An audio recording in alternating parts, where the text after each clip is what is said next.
చూడండి, పరిశుద్ధ గ్రంథాలు తెరిచి అపోస్తలుడైన పౌలు గారు ఫిలిప్పీలకు రాసిన పత్రిక 2వ అధ్యాయము 19-20 వచనాలను చదువుకుందాం.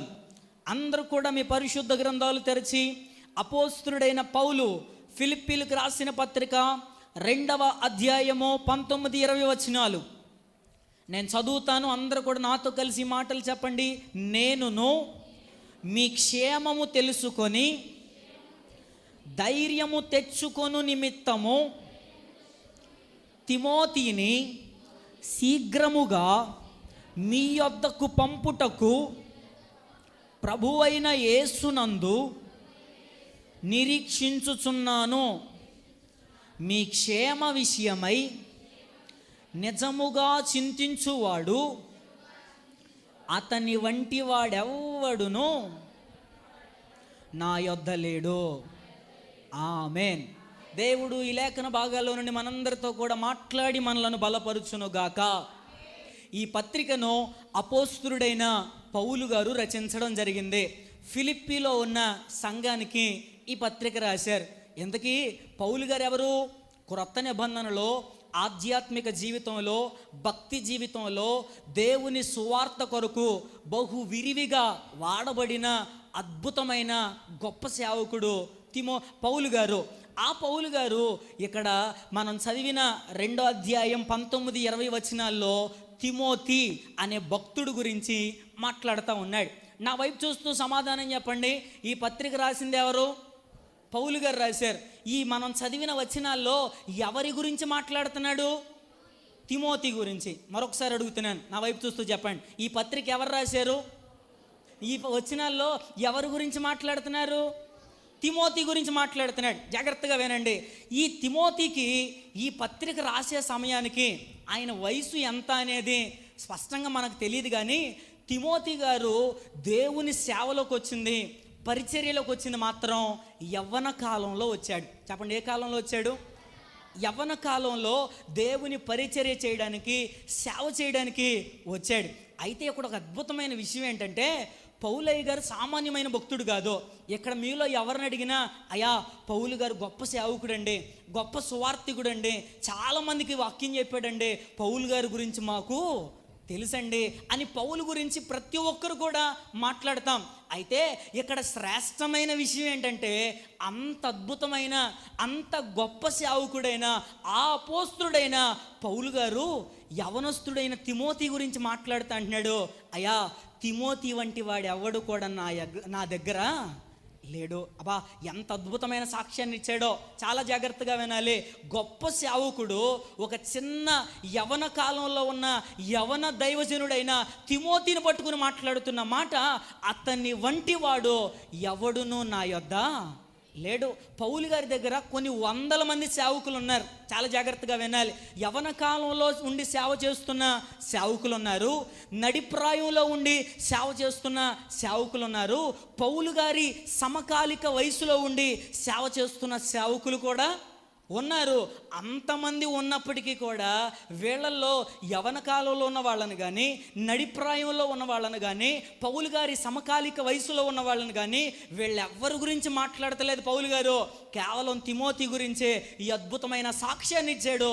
ఆయన చెప్తున్న మాట, అయ్యా తిమోతి వంటి వాడు ఎవడునూ నా యొద్ద లేడు. ఒకసారి మీరు కూడా చెప్పండి, ఏమని సాక్ష్యం ఇచ్చాడు? తిమోతి వంటి వాడు ఎవడునూ నా యొద్ద లేడు. చాలా అద్భుతమైన సాక్ష్యం. నిజంగా ఈరోజు ఈ వాక్యాన్ని వింటున్న ప్రియ దేవుని బిడ్డలారా, దేవుని సేవకుని దగ్గర, సంఘ కాపరి దగ్గర మనం పొందవలసిన సాక్ష్యం కూడా ఇదే. అయ్యా సేవకుడు చెప్పాలి మిమ్మల్ని చూసి, మా సంఘంలో చాలా కుటుంబాలు ఉన్నాయి, చాలా కుటుంబాలు మా మందిరానికి వస్తూ ఉన్నారు, అయితే మా సంఘానికి వస్తున్న వాళ్ళలో ఒక కుటుంబం ఉందయ్యా, చాలా ప్రత్యేకమైనది. ఆ కుటుంబం యూనిక్. ఆ కుటుంబం చాలా ప్రత్యేకంగా భక్తి జీవితంలో కానీ, ఆధ్యాత్మిక జీవితంలో కానీ, దేవుని పరిచర్యలో కానీ అబ్బా ఎంత చక్కగా ఎదుగుతున్నారో.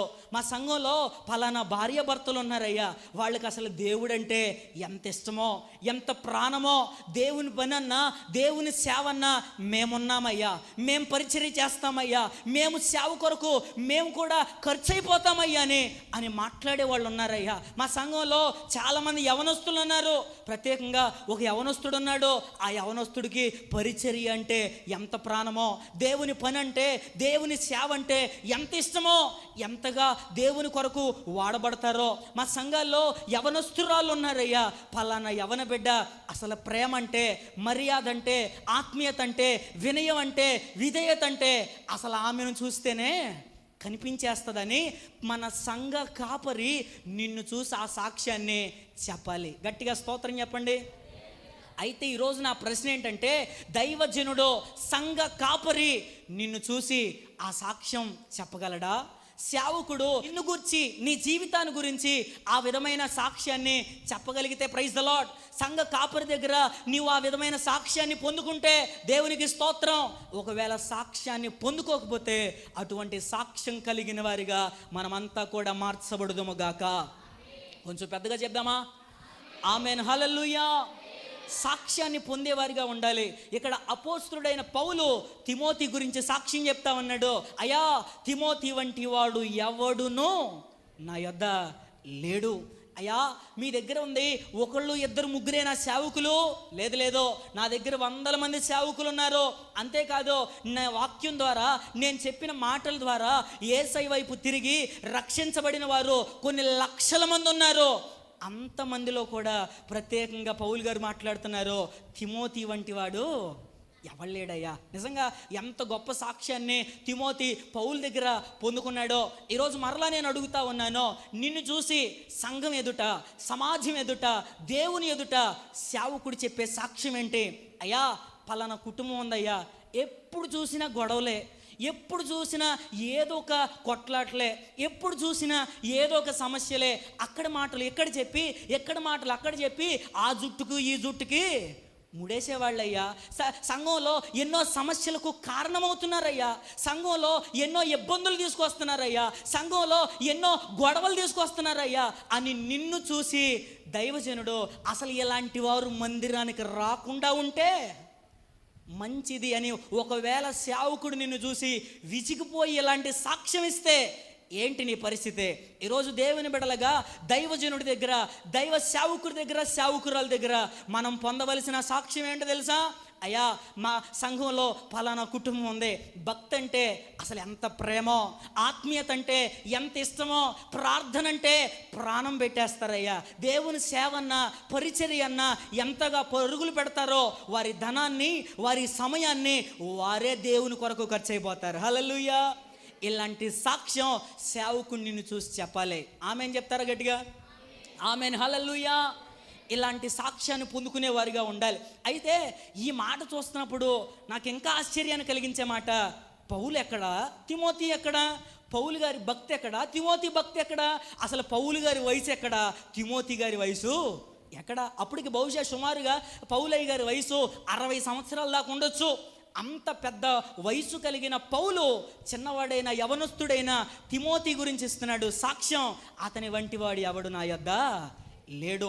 ఇక్కడ మనం రెండో కోణంలో కూడా ఆలోచన చేద్దాం. మరొక కోణంలో పౌలయ్య గారు తిమోతి గురించి మాట్లాడుతూ అతని వంటి వాడు ఎవడునూ నా యొద్ద లేడు అని చెప్తా ఉన్నాడు కదా. అంటే పౌలు గారు తిమోతి గురించి ఆ మాట చెప్తా ఉన్నారంటే మిగిలిన వాళ్ళంతా కూడా ఇక ఎందుకు పనికిరాని వాళ్ళనా? మిగిలిన వాళ్ళంతా కూడా యూజ్లెస్ అనా? మిగిలిన వాళ్ళ వల్ల ఏ ఉపయోగం, ఏ ప్రయోజనం లేదనా? దాని అర్థం, ఆ మాటకున్న అర్థం ఏంటి? పౌలయ్య గారు తిమోతిని చూసి చెప్తున్న మాటను బట్టి మనం ఇలా అనుకునే వాళ్ళు కూడా ఉంటారేమో, మిగిలిన వాళ్ళంతా దేనికి పనికిరారేమో, మిగిలిన వాళ్ళంతా ఎందుకు ఉపయోగపడరేమో, అందుకే తిమోతి గురించే ఈ మాట మాట్లాడాడేమో అని అనుకుంటారేమో. కానే కాదు, మిగిలిన వాళ్ళు కూడా శ్రేష్టమైన భక్తి కలిగిన వాళ్ళే. అయితే తిమోతికి మిగిలిన వాళ్ళందరికీ కూడా ఉన్న వ్యత్యాసం ఏంటంటే, తిమోతి మిగిలిన వాళ్ళందరిలో కూడా అందనంత ఎత్తులో ఉన్నాడు. హల్లెలూయా.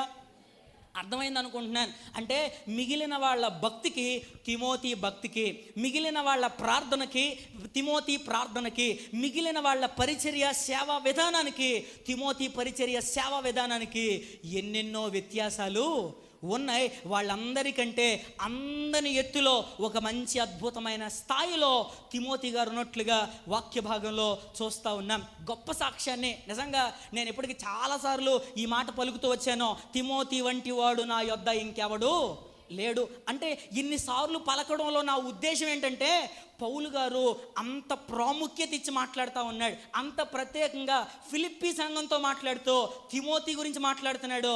అసలు అతని వంటి వాడు ఎవడు కూడా నా దగ్గర లేడు. నిజంగా అలాంటి సాక్ష్యం ఇక్కడున్న మనమంతా కూడా దైవజనుడు దైవజనురాల దగ్గర, ప్రత్యేకంగా దేవుని దగ్గర మనమంతా కూడా పొందుకొందుముగాక. ఆమేన్, హల్లెలూయా. తిమోతి ఎంత అద్భుతమైన సాక్ష్యాన్ని ఇచ్చాడో, తిమోతి గురించి పౌలు గారు ఇంత అద్భుతమైన సాక్ష్యాన్ని ఇచ్చాడో మంచిదే. అయితే తిమోతిలో కూడా కొన్ని బలహీనతలు ఉన్నాయి. చెప్పండి, ఏమున్నాయి? కొన్ని బలహీనతలు ఉన్నాయి, కొన్ని లోపాలు ఉన్నాయి. ఈరోజు మనం నేర్చుకోబోతూ ఉన్న పాఠం ఏంటంటే, తిమోతిలో ఉన్న బలహీనతలు ఏంటి. ముందుగా, ఎందుకంటే సహజంగా మనం భక్తుడు అనగానే, ఒక ఆత్మీయుడు అనగానే మంచి లక్షణాలే ఏరుతూ ఉంటాం. ఆయనలో ఉన్న బలహీనతలు కానీ లోపాలు కానీ పెద్దగా పట్టించుకోము. మంచి లక్షణాలను తీసుకుని వాటిని ఎక్కువగా మనం ఆలోచిస్తాం, వాటిలాగా ఉండాలని కోరుకుంటూ ఉంటాం. తప్పేం కాదు, మంచిదే. అయితే మనం ఈరోజు ఇంకో కోణంలో కూడా ధ్యానం చేయబోతా ఉన్నాం. అసలు తిమోతిలో ఉన్న బలహీనతలు ఏంటి? ఒక 3 బలహీనతలు క్లుప్తంగా చెప్పి, ఆ తర్వాత తిమోతిలో ఉన్న లక్షణాలు ఏంటో, మీరు ఎన్నడూ వినని శ్రేష్టమైన లక్షణాలు ఆయనలో నుండి ధ్యానం చేద్దాం. అర్థమైంది అనుకుంటున్నాను. సింపుల్గా తిమోతిలో ఉన్న నెగిటివిటీస్ అండ్ పాజిటివిటీస్ 2 ధ్యానం చేయబోతా ఉన్నాం. అటు చెడు ఇటు మంచి 2 ఏముందో తిమోతిలో అంత ప్రత్యేకత. చదువుదాం చూడండి, పరిశుద్ధ గ్రంథంలో నుంచి అపోస్తుల కార్యముల గ్రంథం 16వ అధ్యాయం మొదటి వచనాన్ని చదువుదాం. అపోస్తుల కార్యముల గ్రంథం 16:1. పౌలు దెర్బేకును లుస్త్రకును వచ్చెను. అక్కడ తిమోతి అను ఒక శిష్యుడుండెను. అతడు విశ్వసించిన యొక్క యూదురాలి కుమారుడు, అతని తండ్రి గ్రీసు దేశస్థుడు. జాగ్రత్తగా ఈ మాటలు గమనించండి. తిమోతి గారి ఊరు పేరు లుస్త్రా. చెప్పండి, తిమోతి ఊరి పేరు ఏం పేరు? మర్చిపోకూడదు. యవనస్తులు వింటున్నారా? మీరు ఎవరినైనా సరే తిమోతి ఊరి పేరు ఏంటి అని అడగగానే వెంటనే చెప్పాలి, తిమోతి గారి ఊరి పేరు లుస్త్రా అని. సరే, జాగ్రత్తగా గమనిస్తే తిమోతి యొక్క తల్లి గురించి తండ్రి గురించి మనం చదివిన వచనంలో రాయబడి ఉంది. ఏమని రాయబడి ఉంది? తిమోతి తల్లి యూదురాలు, తిమోతి తండ్రి గ్రీసు దేశస్థుడు. యూదురాలు అంటే అర్థం ఏంటంటే వీళ్ళు ఇశ్రాయేలీలు అని అర్థం. గ్రీసు దేశస్థులంటే అన్యులు అని అర్థం. చెప్పండి, ఎవరు? అన్యులు. అన్యులంటే కొంతమంది ఇప్పుడు బయట కాలంలో చాలామంది తప్పుగా అర్థం చేసుకుంటున్నారు. అదేదో తక్కువ చేత అన్నట్టుగా, అదేదో లేనివ ఏదోదో చాలా వింత వింత ఆలోచనలు కలిగి ఉంటున్నారు. అన్యులు అంటే అర్థం ఏంటంటే ఇశ్రాయేలీలు కాని వారిని అన్యులు అని పిలుస్తారు, లేదా క్రైస్తవులు కాని వారిని అన్యులని పిలుస్తారు. జస్ట్ అది పేరు మాత్రమే, కానీ ఏదో తగ్గించినట్టుగానో తక్కువ చేసినట్టుగా కానే కాదు. ఈ సత్యం తెలుసుకోవాలి. సరే, ఇక్కడ మనం గమనించినట్లయితే తల్లి ఏమో యూదురాలు, ఇశ్రాయేలీరాలు, తండ్రి ఏమో అన్యుడు, గ్రీసు దేశస్థుడు.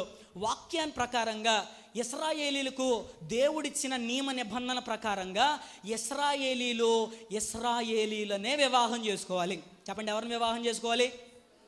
ఇశ్రాయేలీలనే వివాహం చేసుకోవాలి. వేరే అన్యులను వివాహం చేసుకోవడానికి వీలు లేదు. చాలా జాగ్రత్తగా గమనించాలి. మీరు అటు ఇటు ఆలోచన చేయొద్దు, మాట్లాడొద్దు. నా వైపు చూస్తూ జాగ్రత్తగా వినండి. ఇశ్రాయేలీలు అన్యులను వివాహం చేసుకోకూడదు. ఒకవేళ అలా చేసుకుంటే అది ఇశ్రాయేలీలకు హేయము. అలాంటి వారిని ఇశ్రాయేలీలో నుండి బయటకు వెళ్ళగొట్టేయాలి. అసలు పాత నిబంధనలో ఉన్న ఇంకా స్ట్రిక్ట్ రూల్స్ అండ్ రెగ్యులేషన్స్ ఏంటో తెలుసా? ప్రతి ఒక్కరు కూడా ఏ గోత్రానికి చెందినోడో ఆ గోత్రం వారినే వివాహం చేసుకోవాలంట. అంటే యోధా గోత్రం ఉంది, యోధా గోత్రికులందరూ కూడా యోధా గోత్రపు వారినే వివాహం చేసుకోవాలి. లేవి గోత్రికులు ఉన్నారు, లేవి గోత్రికులనే వివాహం చేసుకోవాలి. చెప్పాలి, మీరు కూడా చెప్పాలి. షిమ్యోను గోత్రికులు ఉన్నారు, వాళ్ళు ఏం చేయాలి? షిమ్యోను గోత్రికులనే వివాహం చేసుకోవాలి. బెన్యామీను గోత్రికులు ఉన్నారు, బెన్యామీను గోత్రికులనే వివాహం చేసుకోవాలి. అర్థమవుతుంది అనుకుంటున్నాను. కొంతమంది అప్పుడే కళ్ళు మూసేస్తున్నారు, తలకాయలు వంచేస్తున్నారు. తలకాయలు వంచొద్దు, నా వైపు చూస్తూ జాగ్రత్తగా వినాలి. కొద్ది నిమిషాలు చాలా జాగ్రత్తగా గమనిద్దాం. గట్టిగా స్తోత్రం చేద్దామా? అంటే పాత నిబంధనలో కనీసం గోత్రం మార్చడానికి కూడా అవకాశం లేదో అంత ఖచ్చితంగా ఉండాలి. మరి ఇక్కడ మనం వీళ్ళ జీవితాలు, వీళ్ళ చరిత్ర కనుక గమనిస్తూ ఉంటే, ఒక ఇశ్రాయేలీరాలయ్యుండి, ఒక యూదురాలయ్యుండి, తిమోతి యొక్క తల్లి అయిన యూనికే ఆమె పేరు, ఆమె వివాహం చేసుకుంది ఒక అన్యుణ్ణి, గ్రీసు దేశస్తుణ్ణి. అంటే తిమోతిలో ఉన్న డ్రాబ్యాక్, తిమోతిలో ఉన్న లోపం నెంబర్ 1, మొట్టమొదటిది ఏంటంటే సరైన కుటుంబ నేపథ్యం లేనివాడు. చెప్పండి, ఎలాంటి వాడు? అమ్మ కుర్చీలో వాళ్ళు, కింద కూర్చున్న వాళ్ళు మాట్లాడుతున్నారా? అందరు చెప్పాలి, ఏమి లేనివాడు, సరైన కుటుంబ నేపథ్యం లేనివాడు. తిమోతి అద్భుతంగా వాడబడ్డాడు, వాస్తవమే, నేను కాదనడం లేదు. తిమోతి గొప్ప పరిచర్య చేశాడు, అద్భుతమైన సాక్ష్యాన్ని పౌలు దగ్గర పొందాడు. అతని వంటి వాడు ఎవడునూ లేడని. అయితే తిమోతి బ్యాక్గ్రౌండ్ కనుక ఒకసారి గమనిస్తే, తిమోతి చరిత్ర కనుక మనం గమనిస్తే, తిమోతి యొక్క కుటుంబ నేపథ్యం అంత క్రమమైనది కాదు, అంత సరైనది కాదు, అంత వాక్యానుసారమైనది కాదు. చాలా జాగ్రత్తగా గమనిస్తే సేమ్ ఎగ్జాక్ట్లీ దగ్గర ఇదే సంబంధంతో మనకు పాత నిబంధనలో ఇంకొక వ్యక్తి కూడా కనబడతాడు. ఆయన పేరు యెఫ్తా. చెప్పండి, ఆయన పేరేం పేరు? యెఫ్తా అనే ఒక న్యాయాధిపతి ఉన్నాడు. ఆమె తల్లి గురించి వాక్యం చెప్తా ఉంది, ఆమె ఒక వేశ్య అంట. యెఫ్తా గురించి వాక్యం చెప్తా ఉంది, యెఫ్తా టోబు దేశంలో అల్లరి జనము మధ్య తిరిగిన వాడని వాక్యం చెప్తా ఉంది. అయితే ఒక అద్భుతమైన మాట ఏంటో తెలుసా? యెఫ్తాకి ఒక కుమార్తె పుట్టిందంట. టిల్ డేట్, ఈ రోజు వరకు కూడా ఇశ్రాయేలు దేశంలో ఉన్న కన్యకలందరూ కూడా 4 రోజులు గిలాదు పర్వతం దగ్గరికి వెళ్ళి ఉపవాసం ఉండి ప్రార్థన చేస్తారంట. ఏమని ప్రార్థన చేస్తారు తెలుసా? అయ్యా, యెఫ్తా కుమార్తె కన్యకలాగా బ్రతికిందంట. యెఫ్తా కుమార్తె తన కన్యత్వాన్ని కాపాడుకుందంట, పవిత్రంగా పరిశుద్ధంగా జీవించిందంట. యెఫ్తా కుమార్తె ఏ పురుషుని ఎరుగకుండా ఎంతో అద్భుతంగా జీవించిందంట. ప్రభువా, యెఫ్తా కుమార్తె ఎలా బ్రతికిందో అలా బ్రతకడానికి మాకు కూడా సహాయం చేయి. యెఫ్తా కుమార్తె వలె మమ్ములను కూడా మార్చాయని గిలాదు పర్వతం దగ్గర ఈ రోజుకు కూడా ఇశ్రాయేలు దేశంలో ఉన్న కన్యకలు వెళ్ళి 4 రోజులు ఉపవాసం ఉండి ప్రార్థన చేస్తారంట. హల్లెలూయా. మనం ఆరాధించే దేవుడు ఎంత గొప్ప దేవుడు అయ్యా అని అడిగితే, వేశ్యల వంశంలో నుండి కూడా పవిత్రమైన కన్యకులను పుట్టించగలిగిన వాడైన. గట్టిగా చప్పలు కొడుతూ స్తోత్రం చెప్దాం. హల్లెలూయా. నిజంగా తిమోతి గారి బ్యాక్గ్రౌండ్ అయినా, యెఫ్తా కుమార్తె బ్యాక్గ్రౌండ్ అయినా అంత క్రమమైంది కాదు, కానీ దేవుడు వారి జీవితాల్లో ఒక అద్భుతమైన ఉన్నతమైన స్థానంలోనే నిలబెడుతూ వచ్చాడు. మనం అడుగుదాం, అమ్మా యెఫ్తా కుమార్తె, మీ తండ్రి ఏమన్నా పవిత్రుడా? మీ నాయనమ్మ ఏమన్నా పవిత్రురాలా? నువ్వేమో పవిత్రంగా పరిశుద్ధంగా బ్రతికేవంట. ఆమె చెబుతుంది, అయ్యా మా నాయనమ్మ వేశ్య అయి ఉండొచ్చు, మా నాన్న అల్లరి జనంతో తిరుగుండొచ్చు, అయితే నేను పవిత్రమైన పరిశుద్ధమైన కన్యకను అని ఒక అద్భుతమైన సాక్ష్యం చెప్తుంది. ఈరోజు ఈ మాటలు వింటున్న ప్రియ సహోదరుడా, సహోదరి, జాగ్రత్తగా గమనించండి. నీ ఫ్యామిలీ బ్యాక్గ్రౌండ్ ఏది అన్నది అప్రస్తుతం. నీ తల్లి అయినా నీ తండ్రి అయినా వాళ్ళు ఒక క్రమమైన రీతిలో ఉన్నారా లేదా అన్నది దేవునికి అనవసరమైన విషయం. నీవు ఎలా ఉన్నావు అన్నదే దేవునికి ప్రాముఖ్యమైన విషయం. నీ తల్లిదండ్రులు, నీ కుటుంబ నేపథ్యం ఒకవేళ క్రమమైనది కాదేమో, ఒకవేళ అక్రమమైన మార్గంలో నడిచిందేమో, నీచమైన కార్యకలాపాల్లో బ్రతికిందేమో, వావి వరసలు లేకుండా ఒకవేళ అలాంటి సంబంధాలు కలిగి ఉన్నారేమో, ఒకవేళ అలాంటి వ్యక్తిత్వం కలిగిన వాళ్ళు నీ ఫ్యామిలీ బ్యాక్గ్రౌండ్లో ఉన్నా సరే, నీ హృదయంలో నీ గుండెల్లో నీతిగా బ్రతకాలనే కసి ఉంటే, పరిశుద్ధంగా పవిత్రంగా జీవించాలనే ఒక ఆశ ఉంటే, దేవునికి ప్రతినిధిగా నేను నిలబడాలనే కోరిక నీలో ఉంటే, దేవుడు నీకు సహాయం చేసి యెఫ్తా కుమార్తె పవిత్రంగా పరిశుద్ధంగా ఎలా బ్రతికిందో అలాంటి పరిశుద్ధతను పవిత్రతను దేవుడే నిశ్చయముగా మనందరికీ అనుగ్రహించునుగాక. అయితే ముందు మనలో ఆశ ఉండాలి, ఆ ఆకాంక్ష ఉండాలి, ఆ మంట ఉండాలి, ఆ కోరిక ఉండాలి. నేను కూడా పవిత్రంగా పరిశుద్ధంగా దేవుని కొరకు నిలబడాలి అనే. నిజంగా మన దేవుడు ఎంత గొప్ప దేవుడు అంటే, నీచమైన వంశావళిలో నుండి కూడా పవిత్రమైన వారిని తీసుకురాగలడు. గత సంవత్సరం డిసెంబర్ నెలలో క్రిస్మస్ వర్తమానాల్లో నేను చెప్పాను, ఎంతమందికి జ్ఞాపకం ఉందో, యేసుక్రీస్తు ప్రభు వారి వంశావళి కూడా అంతకు ముందున్న వాళ్ళందరి జీవితాలు బహుభయంకరమైనవి. వేశ్యల వంశంలో నుంచి పవిత్రమైన కన్యకైన మరియ పుట్టుకొచ్చిందని చెప్పాను. పవిత్రంగా పరిశుద్ధంగా బ్రతకడానికి దేవుడు మనందరికీ కృప చూపిస్తాడు. బైబిల్ గ్రంథంలో తిమోతి గురించి ధ్యానం చేస్తూ ఉన్నాం. తిమోతిలో ఉన్న లోపాలు, తిమోతిలో ఉన్న బలహీనతలు, నెంబర్ 1, సరైన కుటుంబ నేపథ్యం లేనివాడో, సరైన కుటుంబం లేదో. నెక్స్ట్ రెండో విషయం చూద్దాం. చూడండి, ఆ తిమోతిలకు రాసిన 2వ పత్రిక 1వ అధ్యాయం చూడండి త్వరగా. తిమోతిలకు రాసిన 2వ పత్రిక 1వ అధ్యాయం 7వ వచనం. దేవుడు మనకు శక్తియు ప్రేమయు ఇంద్రియ నిగ్రహమును గల ఆత్మనే ఇచ్చెను గాని పిరికితనము గల ఆత్మను ఇయ్యలేదు. ఈ మాట చివరి మాట నాతో చెప్పండి. పిరికితనము గల ఆత్మను ఇయ్యలేదు. ఎవరు? దేవుడు. గట్టిగా స్తోత్రం చెప్పండి. ఈ పత్రిక రాసింది అపోస్తలుడైన పౌలు గారే. ఎవరికి రాశారు ఈ పత్రిక? తిమోతికి రాశాడు. తిమోతితో చెప్తా ఉన్నాడు, తిమోతి, దేవుడు మనకు శక్తియు ప్రేమయు ఇంద్రియ నిగ్రహము గల ఆత్మనే ఇచ్చాడు, కానీ పిరికితనం కలిగిన ఆత్మను ఆయన ఇవ్వలేదు. ఈ మాట పౌలయ్య గారు తిమోతితో ఎందుకు మాట్లాడుతున్నాడు తెలుసా? తిమోతి అంట పిరికివాడంట. చెప్పండి, ఎలాంటి వాడు? పిరికివాడు. అందుకనే తిమోతితో చెప్తున్నాడు, అయ్యా తిమోతి, పిరికితనం కలిగిన ఆత్మను దేవుడు మనకి ఇవ్వలేదు. మనలో పిరికితనంగానే భయంగానే ఉండకూడదు, మనం ధైర్యంగా ఉండాలి. ప్రారంభ దినాల్లో ఆ తిమోతి గారు పిల్లిలాగా ఉన్న రాబోతున్న దినాల్లో వెళ్తూ వెళ్తూ వెళ్తూ ఒక అద్భుతమైన పులిలాగా దేవుడి కొరకు మార్చబడ్డాడు. హల్లెలూయా. నిజంగా సహజంగా మనకు కూడా పిరికితనం, భయం ఇలాంటివి అనేకమైనవి వస్తూ ఉంటాయి. చిన్నదానికి కూడా కొన్నిసార్లు భయపడిపోతూ ఉంటాం అంతే. హల్లెలూయా. ఇలాగ ఈ మధ్య ఓ పాస్టర్ గారి గురించి విన్నాను నేను. ఆ పాస్టర్ గారు అంట ప్రార్థన చేస్తే దెయ్యాలన్నీ విలవిలలాడి వెళ్ళిపోతాయి అంట. చెప్పండి, ఏం వెళ్ళిపోతాయి? దెయ్యాలు ఏం చేస్తే? ప్రార్థన చేస్తే. అయితే విచిత్రమైన విషయం ఏంటంటే ఆ పాస్టర్ గారికి దెయ్యాలంటే భయం అంట. హల్లెలూయా.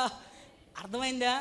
ఆయన ప్రార్థన చేస్తే దెయ్యాలు మాత్రం వెళ్ళిపోతాయి, ఆయనకి మాత్రం దెయ్యాలంటే ఒక్కొక్కరికి ఒక్కొక్క భయం. మీకు లేదా భయం?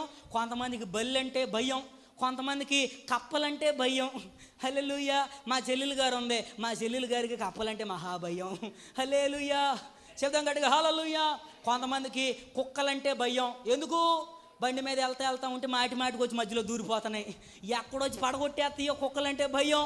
కొంతమందికి పందులంటే భయం. ఈ పందులు ఎప్పుడు పడితే అక్కడ పడితే అక్కడ దూరేస్తున్నాయి, వెళ్ళి మనిషిని కూడా పడగొట్టేసి హాస్పిటల్లో కూర్చోబెడుతున్నాయి. హల్లెలూయా. కొంతమందికి పందులంటే భయం. ఇంకా కొంతమందికి చీకటి అంటే భయం, కొంతమందికి సాతాన్ అంటే భయం, కొంతమందికి చర్చిలో పాటలు పాడడం అంటే భయం, కొంతమందికి నిలబడి వాక్యం చదవడం అంటే భయం, పరిచర్య చేయాలంటే అందరిలోకి వెళ్ళి పలహారం ఏదైనా పంచాలంటే నాకు భయం అండి. హల్లెలూయా. భయం లేరా? చాలామంది ఉన్నారు. మీరేంది, నేను కూడా ఉన్నాను, నాకు ఇంతకుముందు ప్రసంగం చేయాలంటే భయం. హల్లెలూయా. ఇంతకుముందు కాలంలో నేను ట్రైనింగ్కి వెళ్ళిన ప్రారంభ దినాల్లో కూడా వాక్యం చెప్పాలంటే చాలా భయం ఉండేది. ఇక్కడ నిలబడి అందరి ముందు మాట్లాడాలంటే అసలు నా నోటెంబడి మాటలు వస్తాయా, అందరు నా వైపు చూస్తూ ఉంటారు, నా కాళ్ళు ఎక్కడ ఉనికిపోతాయో భయం వచ్చేసేది. కానీ దేవుని కృప, దేవుని మహాకృపను బట్టి ఇక్కడ నిలబడి ఆయన మాట్లాడగలిగిన ధైర్యాన్ని ఆయన అనుగ్రహించాడు. కొన్నిసార్లు ఇక్కడ నిలబడి అలా మాట్లాడుతూ ఉంటే ప్రవాహంలాగా వచ్చేస్తూ ఉంటాయి అంతే మాటలు. గట్టిగా స్తోత్రం చెప్దామా? కొన్ని సందర్భాల్లో అమ్మగారు, నాన్నగారు, అయ్యా ఎందుకు అంత ఫాస్ట్గా మాట్లాడతావు, మెల్లిగా మాట్లాడవచ్చు కదా అంటూ ఉంటారు. మనకేంటో తెలియదు, మెల్లిగా మాట్లాడాలనే ఈడకు వస్తాను, కానీ ఈడకు వచ్చిన తర్వాత నాకే తెలియకుండా మాట్లాడేస్తూ ఉంటాను అంతే. హల్లెలూయా. గట్టిగా స్తోత్రం చేద్దాం. హల్లెలూయా. ఎందుకంటే మనం ఆరాధించే దేవుడు ఎవరయ్యని అడిగితే పిరికితనం కలిగిన వారిని పరాక్రమం కలిగిన వారిగా మార్చగలడు, బలము లేని వారిని బలవంతులుగా మార్చగలడు, వెర్రి వారిని జ్ఞానం కలిగిన వారిగా మార్చగలడు, నీచులను ఘనమైన వారిగా మార్చగలిగిన వాడు ఆయన. గట్టిగా చప్పలు కొడుతూ స్తోత్రం చెప్దాం. హల్లెలూయా. అందుకనే దేవుడి దగ్గరికి ఎప్పుడు వచ్చినా సరే, దేవా జస్ట్ ఐ యామ్ డస్ట్ అనుకోవాలంట. చెప్పండి, ఏమనుకోవాలి? అబ్బా ఎంత ఫాస్ట్గా చెప్పేసిందో. జస్ట్ ఐ యామ్ డస్ట్ అంటే, దేవా నేను కేవలం దుమ్ము లాంటి వాడిని, కేవలం నేను ధూళి లాంటి వాడిని. అయ్యా నాదంటూ ఏదైనా ఉందంటే కేవలం నీ కృప మాత్రమే. ఇంకా నా జీవితంలో చెప్పుకోవడానికి ఏది నాలో లేదయ్యా. నేను ఏమై ఉన్నానో అది నీ కృపే ప్రభువా అని ప్రతి దానికి దేవుని కృప మీద ఆధారపడటం నేర్చుకోవాలి. అయ్యా నా చదువు కానీ, నా బలం కానీ, నా జ్ఞానం కానీ, నా తెలివితేటలు కానీ, నా ఆలోచనలు కానీ ఏవి పనికిరానివే. ఏదైనా ఉందంటే, ఈరోజు నేను ఈ స్థితిలో నిలబడ్డానంటే, ఈ స్థానంలో ఉన్నానంటే అది నీవిచ్చిన కృపే ప్రభు అని దేవుని కృపకు మన జీవితాన్ని ఆపాదించడం నేర్చుకోవాలి.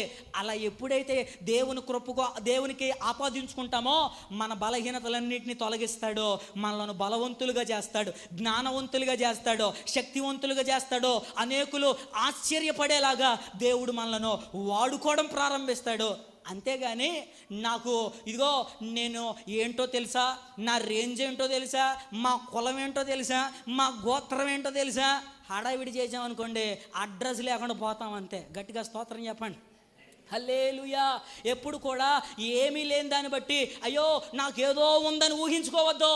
నేను ఏది కలిగి ఉన్నా, నేను ఏ స్థితిలో ఉన్నా అది దేవుడు నాకు ఇచ్చిందే. ఇదంతా కూడా దేవుని కృపే. గట్టిగా చప్పలు కొడుతూ గట్టిగా స్తోత్రం చెప్దాం. ఆ కృప కలిగిన దేవుణ్ణి ఘనమైన రీతిలో అందరం కూడా స్తుతిద్దాం. హల్లెలూయా. కృప కలిగిన దేవుడు కృపను కుమ్మరించాడు కాబట్టే ఈ రోజు వరకు కూడా ఈ స్థానంలో నిలబడ్డాం. నిజంగా మనతో పాటు తిరిగిన వాళ్ళు, మనతో పాటు కలిసి ఉన్న వాళ్ళు, గత సంవత్సరాల్లో మనతో స్నేహం చేసిన వారు ఈ సంవత్సరాల్లో వాళ్ళు లేరు. ఈ రోజు వరకు కూడా, ఈ సంవత్సరం వరకు కూడా, ఈ 2025వ సంవత్సరంలో 2వ ఆదివారం దేవుని సన్నిధిలో ఉండి ఈ మాటలు వినగలుగుతున్నామంటే దేవుని కృప కాదా? ఆయన ఇచ్చిన ధన్యత కాదా? ఎప్పుడో మనం బలహీనులమే, ఎప్పుడో అనారోగ్య పరిస్థితిలో, ఎప్పుడో చావవలసిన వాళ్ళం ఇంకా బ్రతికున్నామంటే ఆయన కృపే. ఎప్పుడు ఆయన కృపకు మన జీవితాన్ని ఆపాదించుకోవడం నేర్చుకోవాలి. అందుకనే యేసన్న గారు పాట పాడుతూ వచ్చారు కదా, నీ కృప నాకు చాలును, నీ కృప లేనిదే నే బ్రతుకలేను, నీ కృప నాకు చాలును, నీ కృప లేనిదే నేను బ్రతుకలే. హల్లెలూయా. సైలెంట్, సమయం అయిపోతుంది కదా, ముందుకెళ్ళిపోదాం. రెండవదిగా ఇక్కడ తిమోతిలో మనకు కనిపిస్తున్నది ఏంటంటే ఆయన ఒక పిరికివాడో. మన జీవితాల్లో కూడా సహజంగా భయాలు వస్తూ ఉంటాయి. చిన్న చిన్న సమస్యలకే, చిన్న చిన్న బలహీనతలకే, చిన్న చిన్న బాధలకే అమ్మో ఎంత శ్రమ వచ్చింది, ఎంత బాధ వచ్చిందని భయపడతా ఉంటాం. ఒకవేళ ఈ వాక్యాన్ని వింటున్న బిడ్డలారా, దేని నిమిత్తమైనా భయపడుతున్నావా? దేవుడు ఉన్నాడో, ధైర్యంగా ఉండో, ప్రతి భయంలో నుండి ఆయన విడిపిస్తాడు. దావీదు గారు అదే మాట చెప్పారు 34వ కీర్తన 4వ వచనంలో, నాకు కలిగిన భయములన్నిటి నుండి ఆయన నన్ను తప్పించాడో. చాలా స్పష్టంగా ధైర్యంగా మాట్లాడతాడో. ఈరోజు నీవు కూడా సాక్ష్యం చెప్పాలి, ప్రభువా నాకు కూడా ఎన్నో భయాలు కలిగినాయి, నాకు కూడా ఎన్నో సమస్యలు వచ్చినాయి, నా ప్రతి భయముల నుండి నీవే తప్పించావయ్యా అనే సాక్ష్యం మనందరూ చెప్పుదుముగాక. దేవుని ఎదుట, సంఘం ఎదుట మనమంతా ఎప్పుడైనా సరే ధైర్యంగానే ఉండాలి, భయపడకూడదు. ఇంకో మాట చెప్పనా, ప్రకటన గ్రంథంలో ఉండిద్ది, ఈ పిరికి వాళ్ళంతా పరలోకానికి కూడా వెళ్ళరంట. చెప్పండి, ఎక్కడికి వెళ్ళరు? పరలోక రాజ్యంలో కూడా ప్రవేశించరని వాక్యంలో చాలా స్పష్టంగా రాయబడి ఉంది. పిరికితనానికి, భయానికి మనం ఎప్పుడు చోటు ఇవ్వకూడదు, ధైర్యంగా ఉండాలి. తిమోతిలో ఉన్న బలహీనతలు, ఒకటి సరైన కుటుంబ నేపథ్యం లేనివాడు. నెంబర్ 2, రెండవదిగా ఆయనకి ఏముంది? పిరికితనం ఉంది. ఇక మూడవ విషయం చూద్దాం. తిమోతికి రాసిన మొదటి పత్రిక ఒక్క పేజీ అలా తిప్పండి. 5వ అధ్యాయం 23వ వచనం చదవండి ఒకసారి. ఇక మీదట నీళ్ళే త్రాగక నీ కడుపు జబ్బు నిమిత్తమును తరచుగా వచ్చు బలహీనతల కోసరమును ద్రాక్షరసము కొంచెముగా పుచ్చుకోనము. గట్టిగా స్తోత్రం చెప్తారా? ఈ వచనాన్ని మన క్రైస్తవ ప్రపంచంలో కొంతమంది ఎంత విచిత్రంగా వాడుకున్నారంటే అంత విచిత్రంగా వాడుకున్నారు. మహానుభావులు సామాన్యులు కాదు. ఎందుకంటే ద్రాక్ష రసాన్ని ఇంగ్లీష్లో ఏమంటారు తెలుసా? ఏమంటారు? వైన్ అంటారు. చెప్పండి, ద్రాక్ష రసాన్ని ఇంగ్లీష్లో ఏమంటారు? వైన్ అంటారు. పౌలు గారు ఇక్కడ చెప్పిన మాట ఏంటి? నీ కడుపు జబ్బు నిమిత్తం కొంచెం ద్రాక్ష రసం తాగు. ఆ వాక్యాన్ని మన వాళ్ళు ఎలా అర్థం చేసుకున్నారంటే, అయ్యా కొంచెం ద్రాక్షరసాన్ని ఇంగ్లీష్లో వైన్ అంటారు కాబట్టి కొంచెం వైన్ తాగితే పెద్ద సమస్య ఏమి, అలా చెప్పిన వాళ్ళు ఉన్నారని కొంతమంది. ఇంకో చోట పౌలు గారు మాట్లాడుతూ అధిక మద్యపానాసక్తులు కాకూడదు అని ఉంటుంది. ఆ మాటను పట్టుకుని పౌలు గారు అధిక మద్యపానాసక్తులు కాకుండా అన్నాడు. అంటే కొంచెం తాగితే సమస్య ఏమి లేదు, కొంచెం ఇబ్బంది ఏమి లేదు, కొంచెం మనం తాగొచ్చు అని చెప్పిన వాళ్ళు కూడా కొంతమంది ఉన్నారు. ఈరోజు ఈ వాక్యాన్ని వింటున్న ప్రియ దేవుని బిడ్డలారా, పౌలు గారు చెప్పింది ఆ వైన్ గురించి కాదమ్మా. పౌలు గారు చెప్పిన ద్రాక్ష రసం ఏదో తెలుసా? మన జ్యూస్ షాప్స్లో గ్రేప్స్ జ్యూస్ తాగుతూ ఉంటాం. ద్రాక్ష రసం మనకు ప్రతి నెల మొదటి ఆదివారం రోజున ఇస్తూ ఉంటాం కదా. ఆ ద్రాక్ష రసాన్ని పౌలు గారు తాగమని చెప్పింది. మరి వైన్ అనేది ఎలా తయారవుతుంది? ఆ ద్రాక్ష రసాన్నే, ఆ గ్రేప్స్ జ్యూస్నే కొన్ని రోజుల పాటు పక్కన పెట్టి బాగా పులిసేలాగా చేసి దాన్ని గనక త్రాగితే బాగా మొత్తొస్తుంది. అదే వైన్ తయారు చేసే విధానం. అలా తయారు చేస్తారో మనోళ్ళేమో ఫస్ట్ గ్రేప్ జ్యూస్ అనుకున్న దాన్ని తీసుకెళ్ళి వైన్ దగ్గరికి కలిపేశారు అంతే. హల్లెలూయా. చాలా జాగ్రత్తగా దేవుని వాక్యాన్ని అర్థం చేసుకోవడంలో చాలా స్పష్టత ఉండాలి. కొంచెం మిస్ అయిన వాక్యానికి వ్యతిరేకమైన అవిధేయతమైన పనులు మనము చేసేస్తాం. ద్రాక్ష రసం సరే, అసలు మన పాయింట్కి వచ్చేస్తే ఇక్కడ పౌలు గారు చెప్తున్న మాట ఏంటంటే, తిమోతి నీ కడుపులో జబ్బు ఉందంటే తిమోతి ఎవరయ్యాడు? మూడవదిగా అనారోగ్యం కలిగిన వాడు. చెప్పండి, ఎలాంటి వాడు? అనారోగ్యం ఉంది, కడుపులో మొత్తానికి ఏదో బలహీనత ఉంది. ఆ బలహీనత నిమిత్తమై త్రాగమని చెప్తా ఉన్నాడు. సహజంగా మనకు కూడా ఈ కడుపులో బలహీనత సహజంగా వచ్చేస్తూ ఉంటుంది. ఎప్పుడు? బాగా ఎక్కువ తిన్నప్పుడు. గట్టిగా స్తోత్రం చేద్దాం. కొంతమంది మా స్త్రీలు అద్భుతంగా వండేస్తారు ఇంట్లో. వాళ్ళు వండిన తర్వాత మా పురుషులు అబ్బో ఎంత అద్భుతంగా వండేసిందో ఈరోజు మా ఆవిడనే ఒక ముద్ద అదనంగా తినేస్తారు. తినేటప్పుడు చాలా బాగుంటుంది, చాలా మంచిగా ఉంటుంది. దాన్ని అరిగించుకునేటప్పుడు ఉంటుంది ఇక అటు నుంచి ఇటు నుంచి అటు. ఏంటది?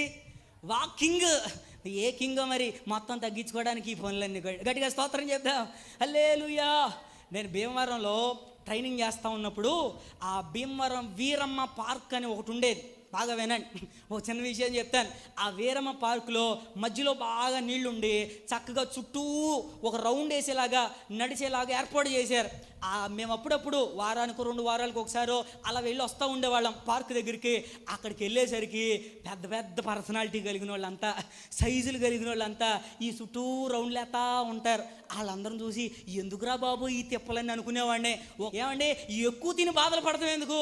లిమిట్గా తిని మంచిగా ఉండడం మంచిది. ఎందుకంటే ఇంతకు ముందు కాలంలో ఎంత ఎక్కువ తింటే అంత బాగా పనిచేసారో, ఆరోగ్యంగా ఉన్నారు. ఈ కాలంలో ఎంత తక్కువ తింటే అంత మంచిది, అంత ఆరోగ్యం. ఒక మొద్ద ఎక్కువైనా ఆయాసం వచ్చేద్ది, పాయాసం వచ్చేద్ది, రేపో మాపో తీసుకెళ్ళిపోతారేమో అనిపిస్తుంది. హల్లెలూయా. కాబట్టి జాగ్రత్తగా ఉండాలి తినే విషయంలో కూడా. అయితే తిమోతి దగ్గరికి వచ్చేసరికి తిమోతి శరీరంలో ఒక బలహీనత ఉంది. కడుపులో చిన్న వ్యాధితో, రోగంతో ఆయన కలిగి ఉన్నాడు. ఈ బలహీనతలో ఉన్న తిమోతి 3 విషయాలు చూసాం కదా. ఇప్పుడు తిమోతిలో ఉన్న 3 బలహీనతలు ఏంటవి? 1, సరైన కుటుంబ నేపథ్యం లేనివాడు. 2, పిరికివాడు. 3, అనారోగ్యం కలిగినాడు. ఇలాంటి బలహీనతలు కలిగిన తిమోతిని చూసి ఏమంటే 60 సంవత్సరాల పెద్ద వయసు కలిగిన పెద్ద పాస్టర్ గారైన పౌలు గారు చెప్తా ఉన్నాడు, అయ్యా తిమోతి వంటి వాడు నా దగ్గర ఎవరు లేరయ్యా. ఎవరి గురించి? సరైన కుటుంబ నేపథ్యం లేనివాడి గురించి. ఎవరి గురించి? పిరికివాడి గురించి. ఎవరి గురించి?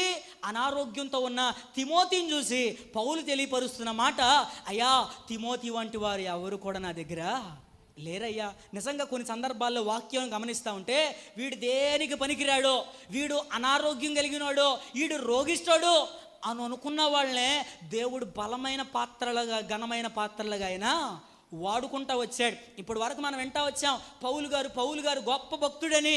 ఆ పౌలు గారి గురించి మీకు తెలుసా? ఆయన 4.5 అడుగులు ఎత్తుంటారంట. పొట్టివాడు. అంతేకాదు శరీరంలో ఎన్నో బలహీనతలు, తరచుగా మలేరియా అనే జ్వరం వచ్చేదంట. కాళ్ళు కూడా దొడ్డి కాళ్ళుగా ఉండేవంట. అంతేకాదు కళ్ళు కూడా సరిగ్గా కనబడేవి కాదంట. శరీరంలో ఇన్ని బలహీనతలు ఉన్నాయి పౌలు గారు. మరి ఆయన చేసిన సేవా పరిచర్య ఏంటయ్యా అని ఒక్కసారి అలా ఆలోచన చేస్తే 2 ఖండాలను దేవుని కొరకు మార్చడానికి గొప్ప పరిచర్య చేసిన వాడు. గట్టిగా చప్పట్లు కొడదాం. హల్లెలూయా.